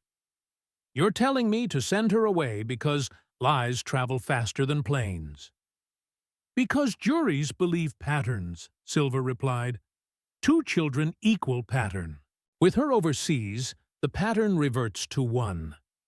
He spoke gently, as if explaining rainfall to a child, yet the logic felt barbaric. Sacrifice one innocence to salvage another. Michael's pulse thundered. Every instinct screamed to protect her, but the attorney's calculus loomed. Keep her close and sharpen the wolf's teeth. Let her go, and perhaps she remains unharmed. Paradox as trap. He opened his mouth to protest when a crash splintered the argument. Kiko, unnoticed, had edged toward the foyer where a decorative vase stood on a pedestal. It now lay shattered, ceramic shards fanned across marble like a broken constellation. She stared at the wreckage, breathing in short bursts. In the stunned quiet, her voice emerged, "Do vases go back together when grown-ups sign papers?" The simplicity held more accusation than any headline. Silver cleared his throat, reaching for a dustpan. Michael waved him off, knelt, and began collecting fragments himself. "Sometimes they can," he said, though the metaphor scorched. As he worked, a shard sliced his thumb. Blood beaded bright red. Kiko's eyes widened, proof that even careful hands bleed when patching breakage. She backed away, sudden as a rabbit. Before Michael could rise, she darted through the door, down the hallway, emergency exit alarm shrieking. By the time they reached the stairwell, she was gone, swallowed by downtown's echoing concrete arteries. Night fell over the search. Security teams fanned through parking garages, lobby surveillance, bus terminals. Silver's assistants circulated her photo to LAPD contacts. Helicopters clattered overhead, their spotlights wandering indifferent skylines. Michael prowled streets himself, hood up, calling her name until it rasped. Commuters passed, some recognizing him, most not. In each shadow, he imagined a small figure clutching a mother's letter, heart hammering with abandonment. He paused beneath a flickering street lamp, city noise smearing into a dull roar. Panic threatened to unmoor him, but terror for Kiko overrode self-pity. He whispered a vow into the diesel-scented darkness. "I will not let the world devour her story for a headline. I will not repeat the cowardice of silence." Somewhere beyond skyscrapers a siren wailed, an ambulance or a cop car. It didn't matter. Every alarm now sounded personal. He inhaled, steadied shaking hands, and stepped back into the grid of alleys and neon, hunting not for a child star narrative or legal loophole, but simply for a 9-year-old girl who believed that adults either keep promises or prove curses true. The ranch lay under a harvest moon, its rides shuttered, its fountains stilled, every carousel mirror swallowing light, so nothing could glint for lenses hidden beyond the hedgerows. Midnight had already tipped into morning when a security cart eased up the gravel drive, its headlights hooded, engine idling low. Michael stepped from the porch, heart lurching at the small silhouette perched in the passenger seat. Kiko climbed down without a word. Street dust filmed her sneakers. Her hair clung in damp ropes to smudged cheeks. Somewhere in the city, she had shed the Constellation jacket, and without it, her shoulders seemed too narrow to carry the night's weight. The guard offered a halting report, found her wandering the bus depot near Santa Maria, clutching only the mother's letter, but Michael scarcely heard. His gaze locked on the girl's eyes, wide and dry, pupils blown so large they erased color. He opened his arms. For a moment she hesitated, as though touch might shatter her remaining defenses, then lurched forward, burying her face in the cotton of his t-shirt.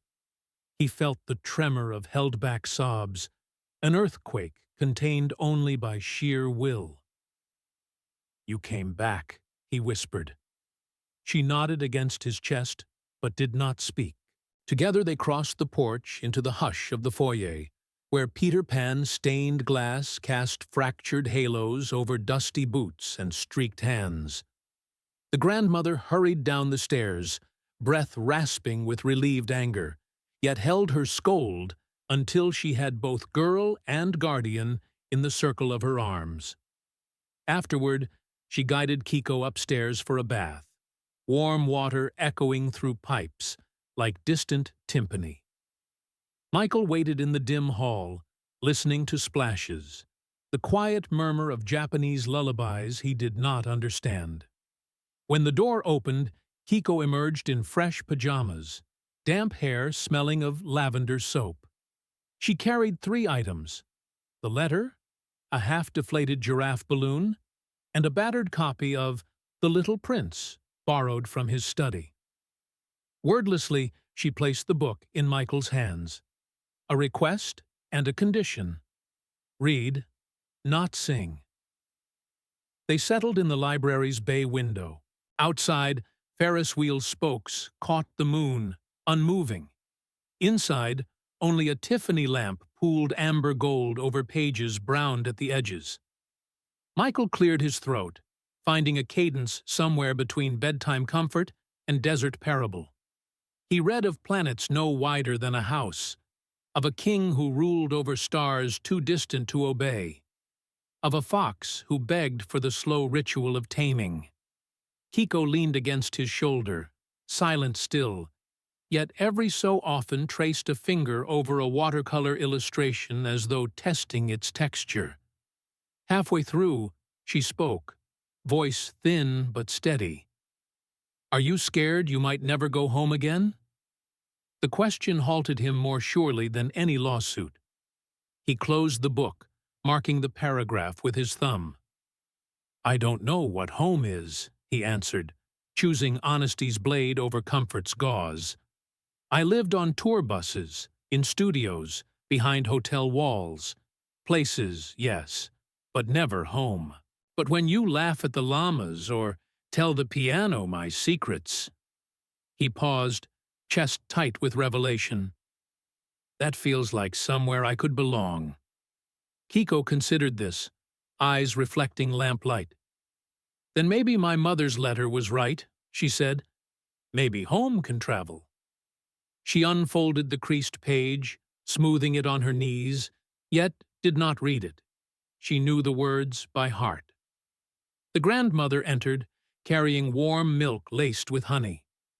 She set the mug on the sill, met Michael's eyes with a gratitude tempered by inevitability. Papers had been signed that evening. She would escort Kiko back to Japan at dawn. Safe harbor, Silver had called it. Exile, Michael thought. Kiko drank in slow swallows. When the mug emptied, she slipped from the window seat to the carpet and gathered the balloon string. Together they padded down the corridor to the children's wing. Michael tugged the constellation quilt to her chin, tucking the giraffe by her side. The grandmother clicked off the lamp, leaving only moon wash pooling across the floorboards. Michael lingered on the threshold. Kiko's voice, small and unafraid, floated through the dark. "You won't sing tonight?" He steadied against the doorframe. "Tonight words are enough," he said. And then, so quietly, even he barely heard it. "Good night, my little traveler." Her answering whisper, "Good night. Maybe home." Dawn bled pale gold over the Santa Ynez Range. A hired sedan waited by the service gate, trunk already packed. Staff moved with the hushed efficiency of hospital orderlies, loading suitcases, tagging paperwork. The grandmother adjusted her travel mask, grateful it hid the wobble of her mouth. Inside the foyer, Kiko stood by the aquarium, watching koi slice slow S-curves through filtered blue. She wore her constellation jacket again, sleeves freshly laundered, badge of nighttime courage restored.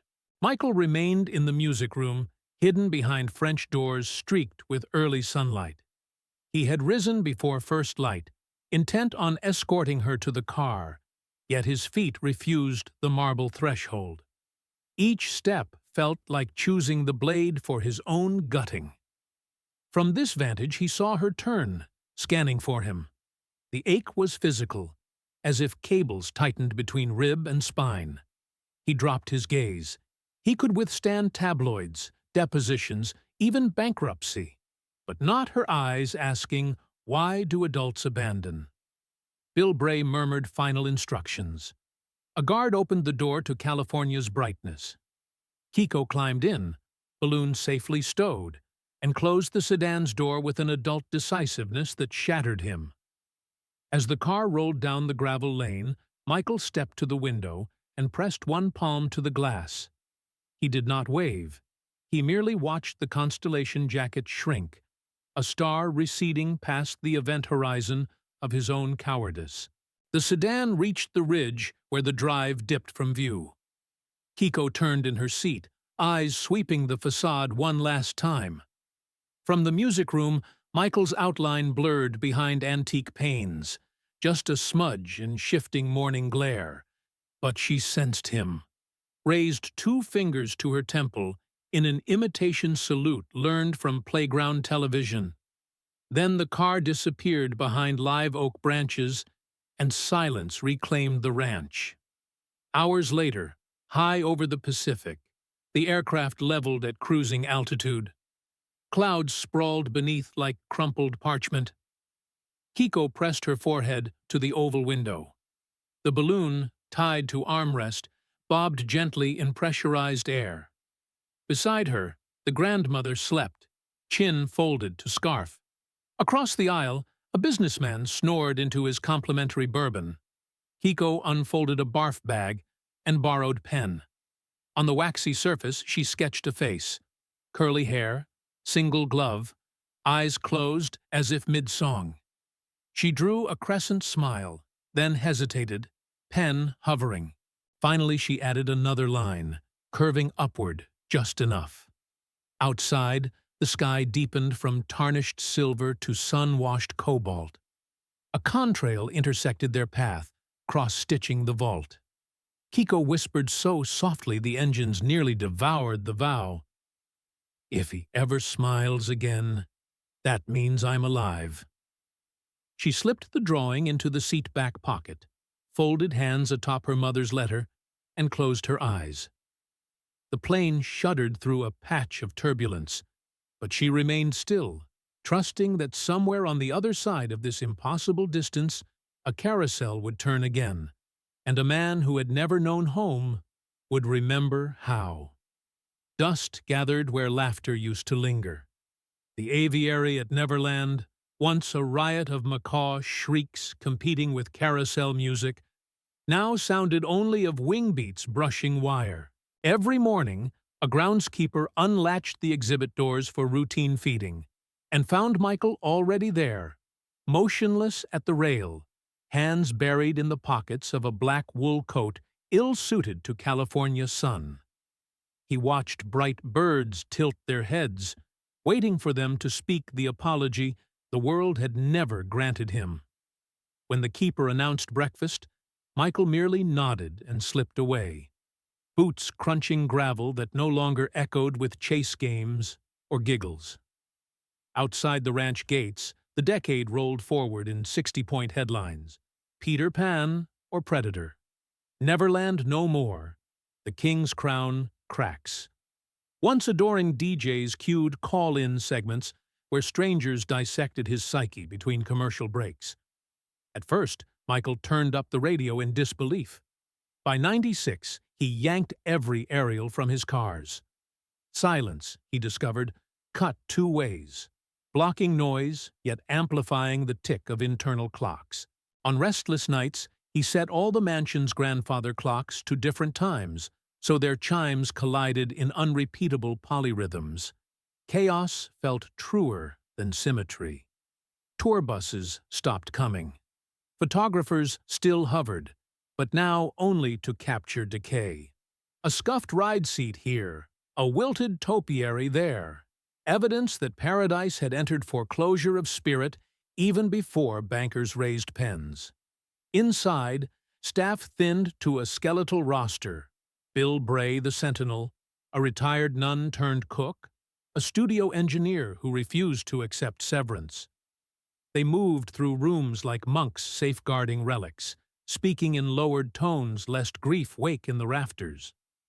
Michael's studio, once a crucible of layered vocals and brass stabs, dimmed to a shrine. Spools of 2-inch tape lay labeled yet blank. Dulled patch cables curled like hibernating snakes. On the mixing console sat a single DAT cassette titled Untitled / For the Child Who Taught Me Tears. Recorded in '98, it held 90 seconds of falsetto murmurs, no drums, no bass line, just a melodic skeleton repeating a 4-note plea. He could not bring himself to finish it. Endings felt like graves. Some evenings, he wandered the corridor outside his private theater and pressed play on the dusty boombox balanced on a steamer trunk.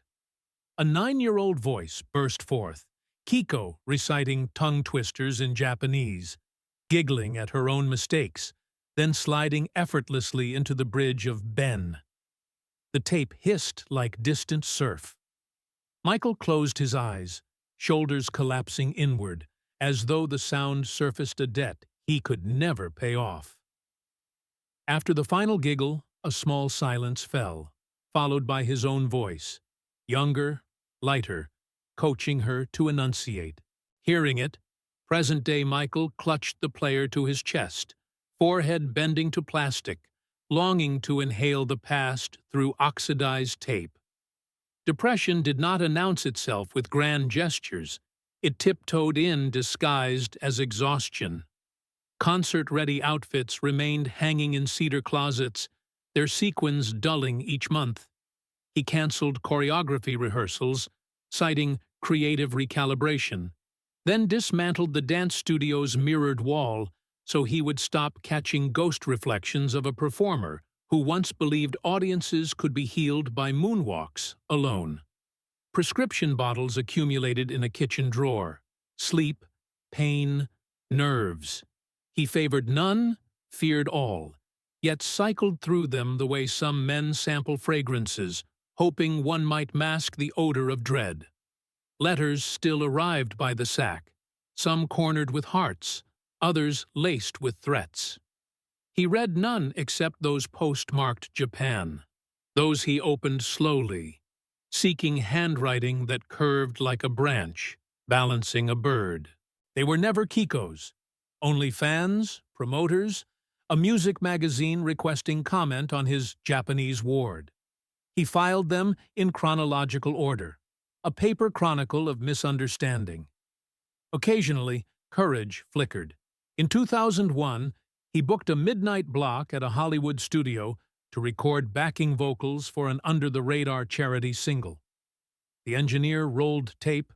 Michael slipped on headphones, ready to stack harmonies, but the booth light felt interrogation bright. Mid-phrase, his throat clamped, vision tunneling until the glass window warped into funhouse distortion. He apologized, voice papery, and fled before the second take. The final mix lists him as choir, anonym. Nobody guessed.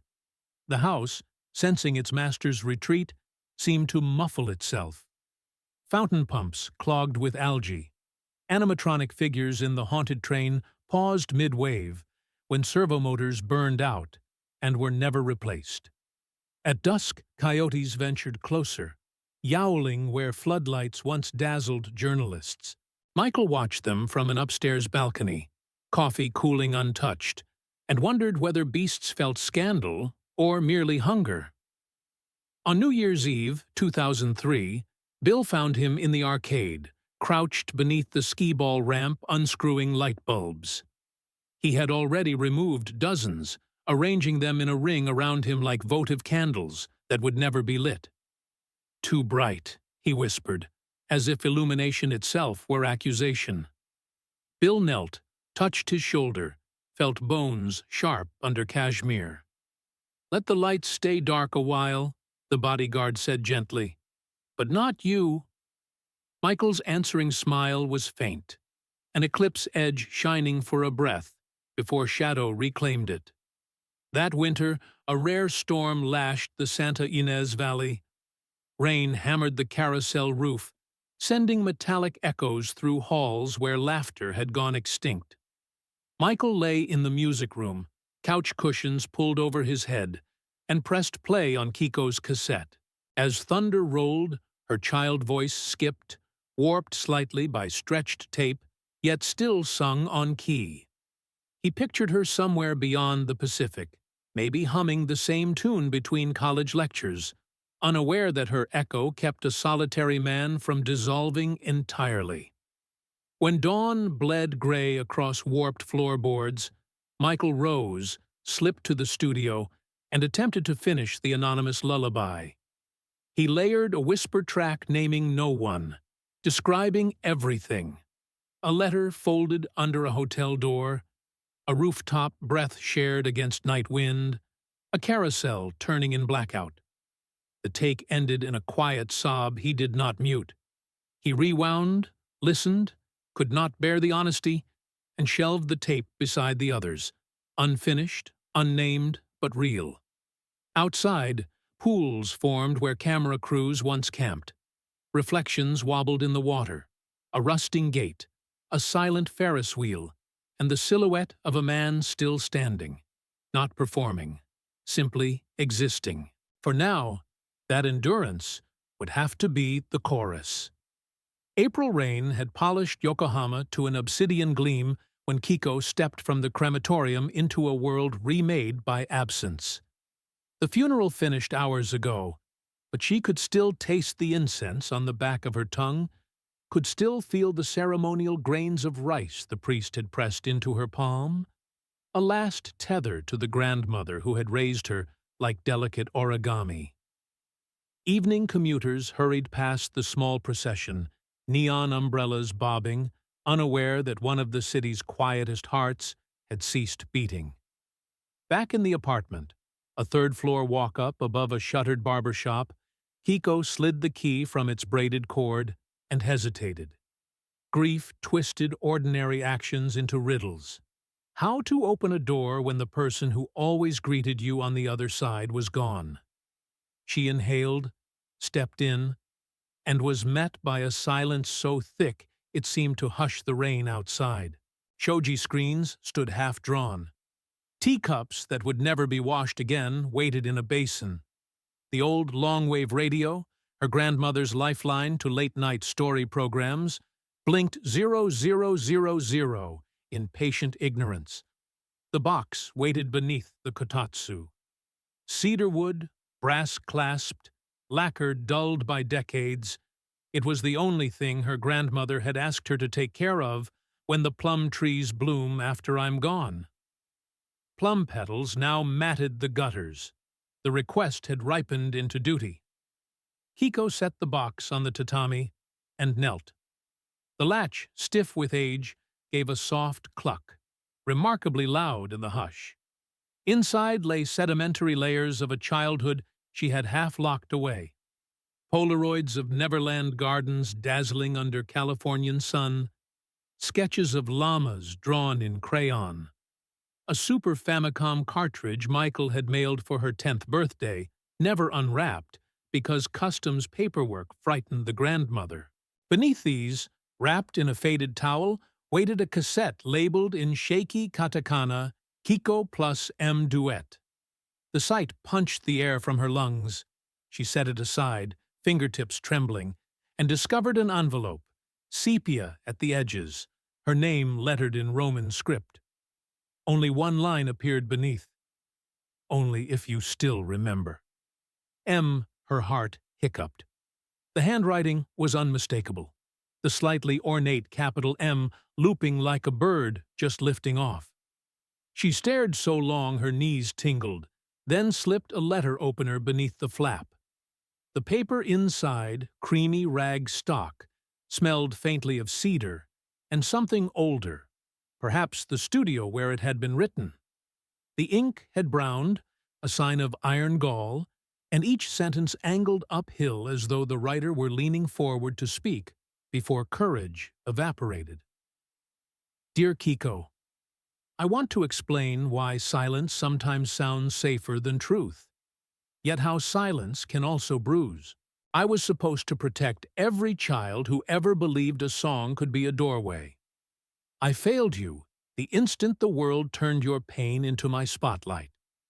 I know apologies arrive like broken toys, pieces you must reassemble, but if you still keep this letter, maybe the glue is hope. I'm grateful for the night you trusted me to stand near your fear. That gift cannot be returned, only passed forward. If my noise ever reaches you again, please remember, life is not a stage, and applause is not affection. I'll keep listening for your melody in case you choose to sing. The friend who never forgot her vision swam. Tears made the kanji wallpaper blur into watercolor. Numb, she folded the letter along its ancient creases, laid it atop the cassette, and closed the box. But the quiet now felt unbearable, a drum beating inside her skull. She sprang up, tugged a denim jacket over her funeral dress, slipped earphones around her neck, and dashed into the hallway. The campus of Nihon University College of Art lay 20 minutes' walk, but she ran the entire way, lungs burning, bypassing late-studying classmates who lifted brows at sprinting formal wear. In the film department's editing suite, she punched a code, collapsed into the swivel chair, and stared at the bank of idle monitors. She could not answer a letter in ink. Language had betrayed too much. But moving images could slice through armor without asking permission. She cleared a digital timeline, imported blank black frames, and began assembling a silent fairy tale. First shot, a paperboy folded from newsprint, headlines screaming monster across his chest. Next, crowds of larger silhouettes, hands outstretched, grabbing at the boy until the print smudged into gray. Then, a little girl sculpted from watercolor steps forward, and, instead of taking, offers a small origami heart. The boy unfolds, revealing a bird that exits the frame. Silent because the world has never listened, but visible now because one child did. Hour after hour she sketched frames, scanned them, layered subtle textures of dust, and 16mm scratches. Every stutter in the motion carried grief inside its jitter. She avoided music, letting only the whir of the workstation accompany the imagery, until the final minute when instinct tugged her to the shelf of archival CDs. Fingers hovered, then plucked the bend single. She digitized just the instrumental bridge. No lyrics, only the string swell that once made a stadium hold its breath, and laid it beneath the closing sequence, the origami heart floating down a river of ink until it slipped off the screen into darkness. Playback ended at 3:47 a.m. Blue projector light washed the empty suite, flickering across her tear-streaked cheeks. She pressed export, naming the file letterunsent.mp4. When the progress bar reached 100%, a sob cracked loose, raw, private. She clapped a hand over her mouth, tasting salt and lipstick, surprised by the animal sound. For 9 years she had rationed tears. Tonight, the levee burst. At dawn, she walked home across Isogo Bridge, rendered almost ethereal by exhaustion. City sounds, bicycle bells, ramen shop shutters arrived muffled, as though her ears were submerged. In the apartment, she set grandmother's radio to NHK Classical, loaded the cassette into a dusty Walkman, and pressed play. The first seconds hissed. Then younger versions of herself and Michael traded scales, their blend impossibly pure, fearless. The harmony struck nerves she did not know survived. She folded forward until her forehead touched tatami, and wept, not politely, but with guttural honesty. When the tape ended, she rewound it, sealed the envelope, the cassette, and a USB of her film into a padded mailer. No address existed that she trusted, No guarantee he would ever see it. But some things are mailed to the universe itself. She wrote only 2 kanji on the outside, Weilai, Mirai, Future, stepped onto the balcony, and released it into the damp spring breeze like a message bottle with no ocean, but plenty of sky. Below, commuters merged into the city's arteries. Somewhere, maybe in Los Angeles, maybe only in memory, a man might wake and hum a half-forgotten lullaby. Whether he heard her silent film or not mattered less than the act of sending. The reply had traveled the distance between 2 hearts, and that, she realized, was as close to home as either of them might ever come again. Late afternoon humidity clung to Yokohama like a damp veil, turning cafe windows into mirrors streaked with condensation. Kiko sat alone at a corner table, textbook open but unread, stirring ice in a sweating glass of hojicha latte. She had spent the morning grading storyboard drafts for first-year animation students and felt the agreeable ache of tired eyes until the television bolted every patron upright. Breaking news. Pop icon Michael Jackson, dead at 50. The scroll bar marched relentlessly.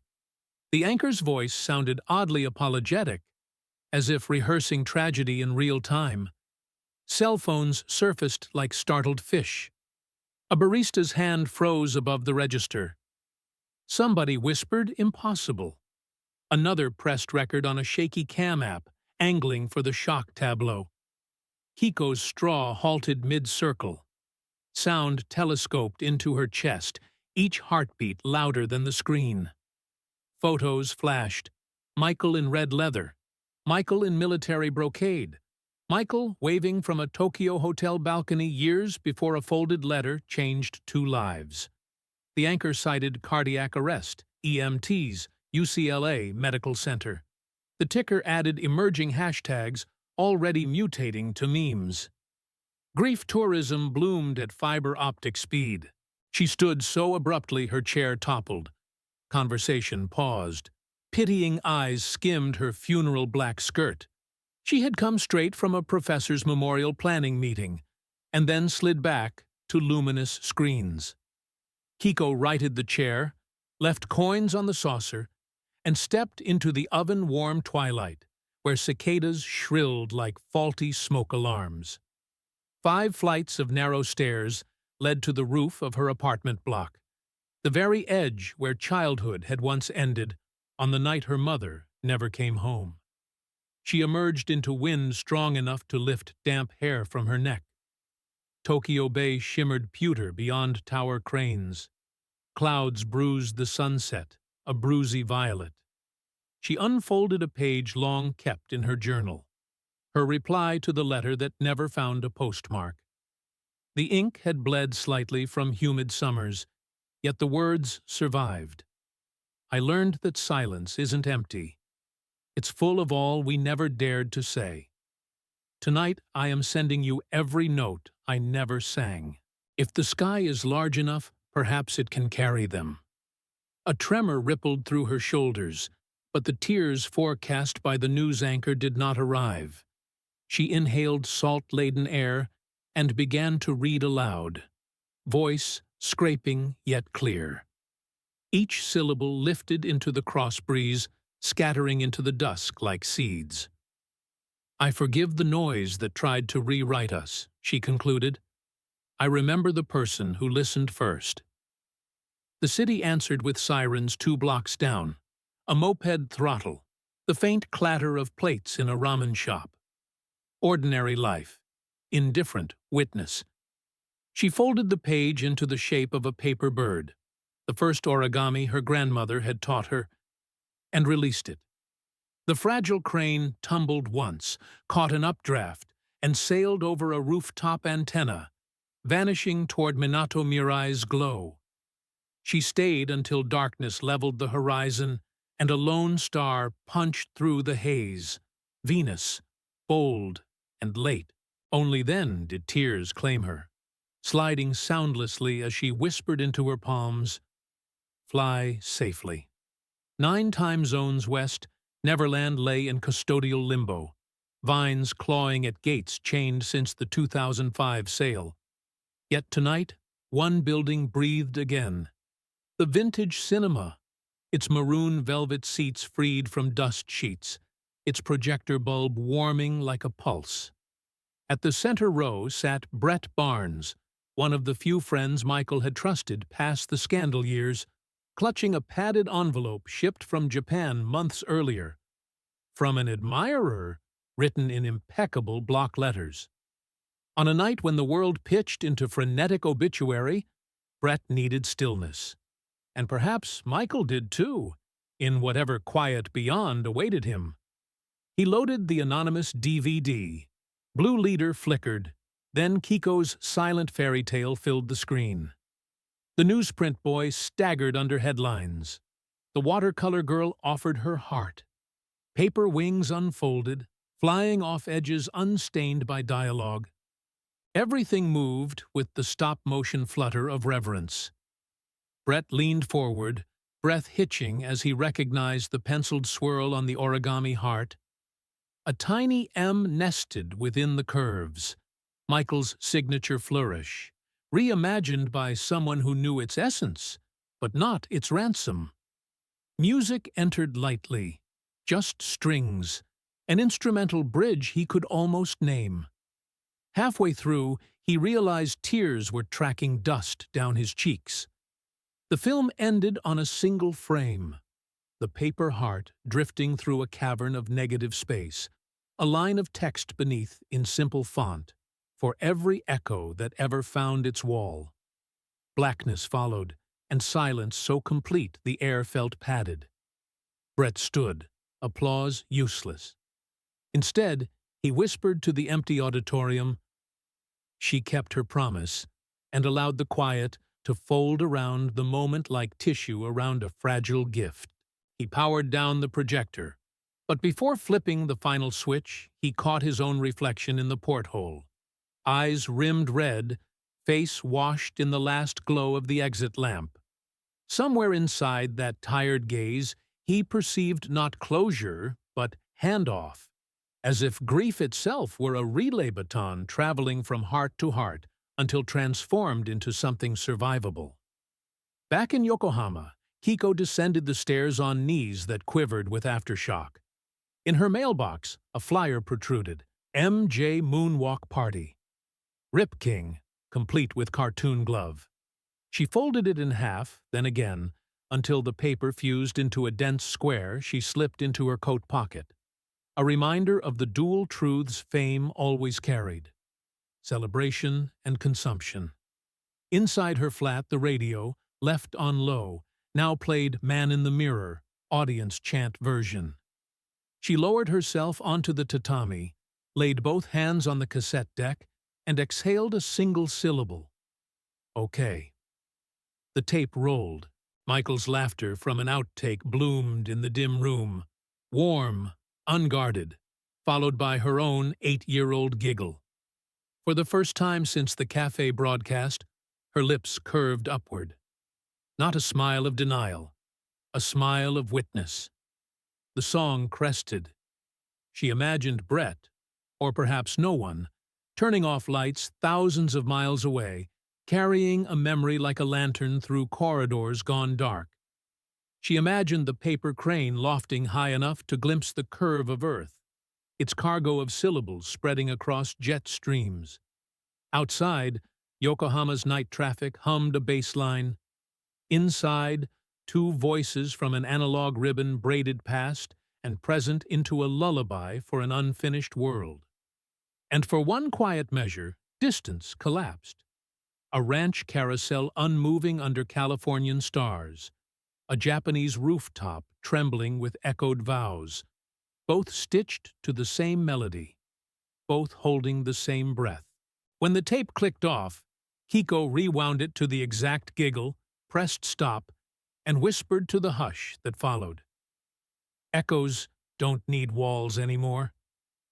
Tokyo's Kudan house hides behind a hedge of camellias, so carefully trimmed it resembles a single breathing organism.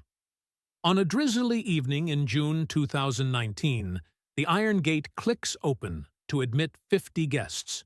No press passes, no sponsor backdrops, only handwritten invitations tucked inside jacket pockets. They arrive in respectful murmurs, umbrellas dripping onto flagstones once trodden by diplomats. Then follow paper lanterns strung like soft planets toward a salon where shoji panels meet Art Deco molding. The hush feels deliberate, a spell against the era's impulse to document and broadcast. Even smartphones remain pocketed, screens dark. Tonight, memory is permitted to stand upright without the glare of liquid crystal judgment. At the room's center, a Yamaha Baby Grand waits, lid propped, keys freshly keyed. Beside it, a short row of folding chairs faces a pull-down projection screen the size of a small confession. Volunteers move with theatrical economy, one adjusting track lights to amber, another pouring barley tea into thin ceramic cups whose glaze resembles storm clouds breaking. Music students from a nearby junior high shuffle sheet, music embossed with a globe ringed by children.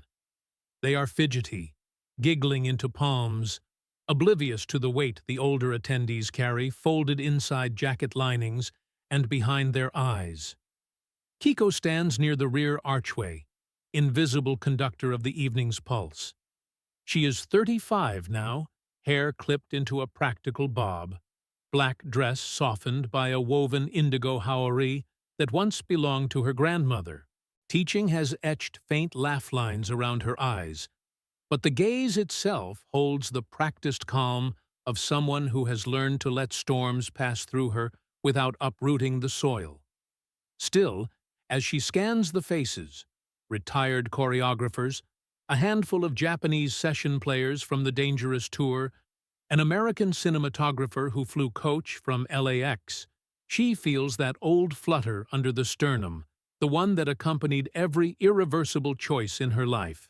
A slim man in his 60s taps a water glass for attention. "If everyone is settled," he says, "thank you for guarding the quiet with us." No journalists found the address. You did that. It is Sadao Makishima, once a Sony A&R scout, now archivist of the unofficial Japanese fan collective. He gestures to a portable reel-to-reel machine on the credenza, nicknamed Obi-Wan, for the faded strip of sash still tied around its handle. Tonight we share a reel misplaced for 26 years, returned to me after the owner's estate sale last autumn. You will recognize the voice. Someone dims the house lights. Tape spools begin their slow revolution, hiss blooming from PA speakers like surf under a pier. Then, unmistakable, a shy tenor. Testing, 1, 2. "Hello, Tokyo. It's strange how crowds can cheer a person who's forgotten how to speak. There's only one child who ever heard the quiet me." The audience freezes, energy condensing into a single held breath. The recording continues. Michael chatting in low tones to an off-mic interviewer, reflecting on the aftermath of the 1993 storm. His sentences meander, searching, but one section lands with deliberate clarity. People think being adored is the opposite of being alone. It isn't. You're safe only with someone who doesn't want a piece of you, who will keep whatever you hand them folded, not framed. For me, that someone is a little girl who wrote a letter in crayon. She taught me the bravest thing is to keep writing when no one answers. The reel clicks off. Light returns, hesitant. The room exhales as though oxygen has just been reinstated. Several attendees press handkerchiefs to their eyes. Sadao thanks the invisible engineer who captured the moment, then nods to the student choir. 12 children file forward, uniforms crisp, ankles wobbly with nerves. They form a crescent around the piano where Kiko now sits, spine straight, fingers poised above middle C. She counts them in with the smallest tilt of her head. Chord, another, and the choir begins Heal the World. No amplification, just untrained voices climbing in cautious thirds, landing shyly on the tonic. Halfway through, something miraculous. The wobble evens out, tremolo steadies, and a rich unison swells until the oak rafters seem to hum in sympathy. For a heartbeat, Kiko closes her eyes. The image flashes, caramel apple laughter, late-night harmonies in a California guest house, and she keeps playing, letting the children carry the refrain home. Applause rises, not thunderous but warm, knitted from gratitude rather than entertainment. The students bow deeply. Their teacher bows lower. When they've settled back into the audience, Sadao signals Kiko forward again. She approaches a small lectern where a single sheet of stationery waits. It is cream-colored, unlined, topped by a hand-drawn heart, the original, rescued from decades of travel, protected now by archival lamination. "Some stories," she begins, voice measured, "cannot be told without damaging what made them precious. So we share fragments, like pieces of a melody you complete in your own ear." She touches the laminated page gently, as if it could still feel. This letter changed 2 lives, mine and his. Tonight, it changes yours, not by what it says, but because it exists. She steps aside so everyone can view the note. Even from a distance, the childish English is legible. "Michael, you are the only one left. My mama is gone. Please read this." Kiko. A hush settles, thicker than before. In that hush, Kiko senses the closing of a long fluttering loop. Energy that had spiraled outward for decades now draws inward to a single point, like filament heating until it glows. She returns to the piano bench. The choir director hands her a stack of lyric sheets, but she shakes her head, choosing instead to play the anonymous lullaby, Michael's unfinished tape she digitized years ago. Simple, 4 notes, unresolved. Her left hand keeps the pulsing minor heartbeat. Her right improvises a counter-melody that climbs, hovers, then lands on a gentle major turn he never recorded. No words, just invitation. When the final chord decays into the wood, tears stand unshed in many eyes. No one applauds. The lanterns are carried to the garden where drizzle has gentled to mist. Guests emerge under wisteria, whose blossoms spill purple fragrance onto damp stone.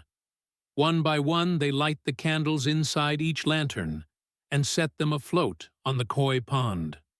Flames bob atop mirrored water, tiny suns migrating toward the sculpted moon's reflection. Kiko kneels at the edge, holding the last lantern. Inside, instead of a candle, rests a cassette labeled in neat hiragana. "Ben, take 2, for my teacher." Her own childhood voice. She pauses, then releases it. The lantern drifts, cassette secure, joining the constellation. A girl from the choir tugs Kiko's sleeve. "Sensei, will we sing this song again next lesson?" Her eyes are bright, not yet dulled by metrics or criticism. Kiko smiles, a smile that took many winters to relearn. "Yes," she answers, "but next time, you'll teach me your harmony." The child nods, satisfied by reciprocal promise. Later, after goodbyes fold into night, and volunteers gather empty cups, Kiko lingers in the salon alone. She smooths tablecloth creases, straightens a chair, then notices an envelope left on the piano. No stamp, simply her name in unfamiliar penmanship. Inside is a single Polaroid. Michael leaning against a zoo rail circa 94, unguarded grin aimed at someone just outside frame. On the back, a line of ballpoint ink. "You once asked if vases mend." They do, when voices travel carefully. She presses the photo to her chest, feeling the thud that proves she is still here, still receiving transmissions from a world that refuses to stay past tense. Outside, the pond lanterns gutter one by one as mist thickens, but their reflections remain a while longer. A reminder that light, once released, outlives its vessel. She turns off the final lamp, pockets the photograph, and departs down a corridor where children's chorus echoes have not yet faded. On a side table near the exit lies the laminated heart letter, awaiting archival return. Its graphite looks newly sharp in the corridor's emergency exit glow. Beneath the signature, a fresh note has appeared, scribbled hurriedly by an unknown hand during the evening's hush. Letters don't die. They wait. Kiko traces the sentence, nods a silent amen, and steps into Tokyo's after-rain midnight.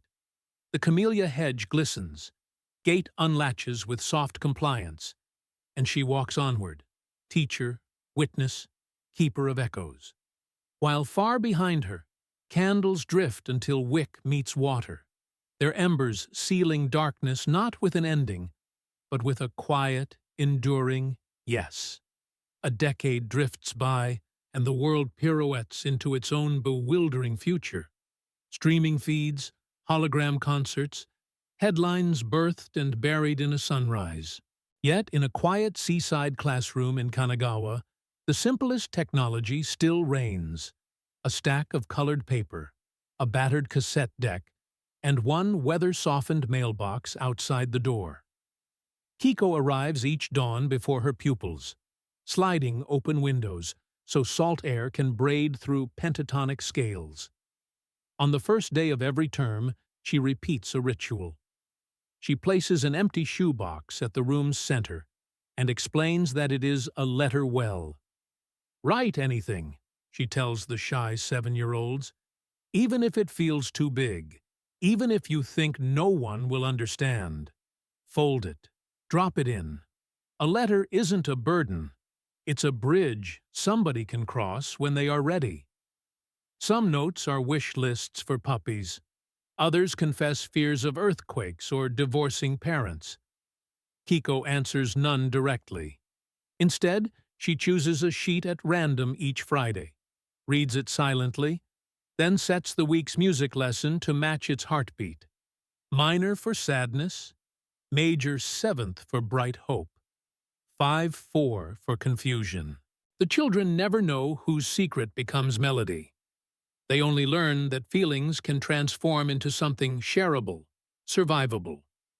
On a late October afternoon, she locks up after class and finds a small parcel inside the campus mailbox. No return address, only a Los Angeles postmark, and a smudge of glitter on the flap. Inside, a USB drive and a note scrawled in hurried capitals. "Thought you should hear the masters before the label gets them. He'd have wanted you to own the Sky version, not the radio cut." That night, with the Pacific murmuring outside her apartment, Kiko plugs the drive into a battered laptop. A waveform blooms, untitled, for the child who taught me tears, finally mixed and mastered. Strings breathe in, a gospel choir rises, and then Michael's voice, aged, weather-cracked, radiant, fills the room. "When the paper bird was broken, you gave it back its flight, stitched the silence into singing, turned the canvas into light." Tears slip down her cheeks, but the ache is mellow now, like tide smoothing jagged glass. She imagines a global release, blogs, reaction videos, royalties she neither needs nor wants. Then she thinks of the letter well, and decides the song belongs first to those who will hear it with unjaded ears. On Monday, she wheels in a rusty boombox, explains nothing, and presses play. 30 students fall silent. Even the rambunctious boy in the back row drops his fidget spinner. When the final chord dissolves, nobody claps. Instead, a single hand rises, the tiniest girl, hair in uneven pigtails. "Sensei," she asks, voice quivering with wonder, "is the paper bird still flying?" Kiko smiles, a curve carrying every letter she ever sent or received. Yes, she says, because someone new just saw it. She hands the child a fresh sheet of origami paper, the shade of dawn. And outside the window, beyond power lines and vending machine glow, the late autumn sky seems stitched with invisible flight paths. Ink of promises kept and promises still en route. All of them proof that a message released with love never truly lands. It only circles wider, higher, until one day it becomes the very atmosphere we breathe.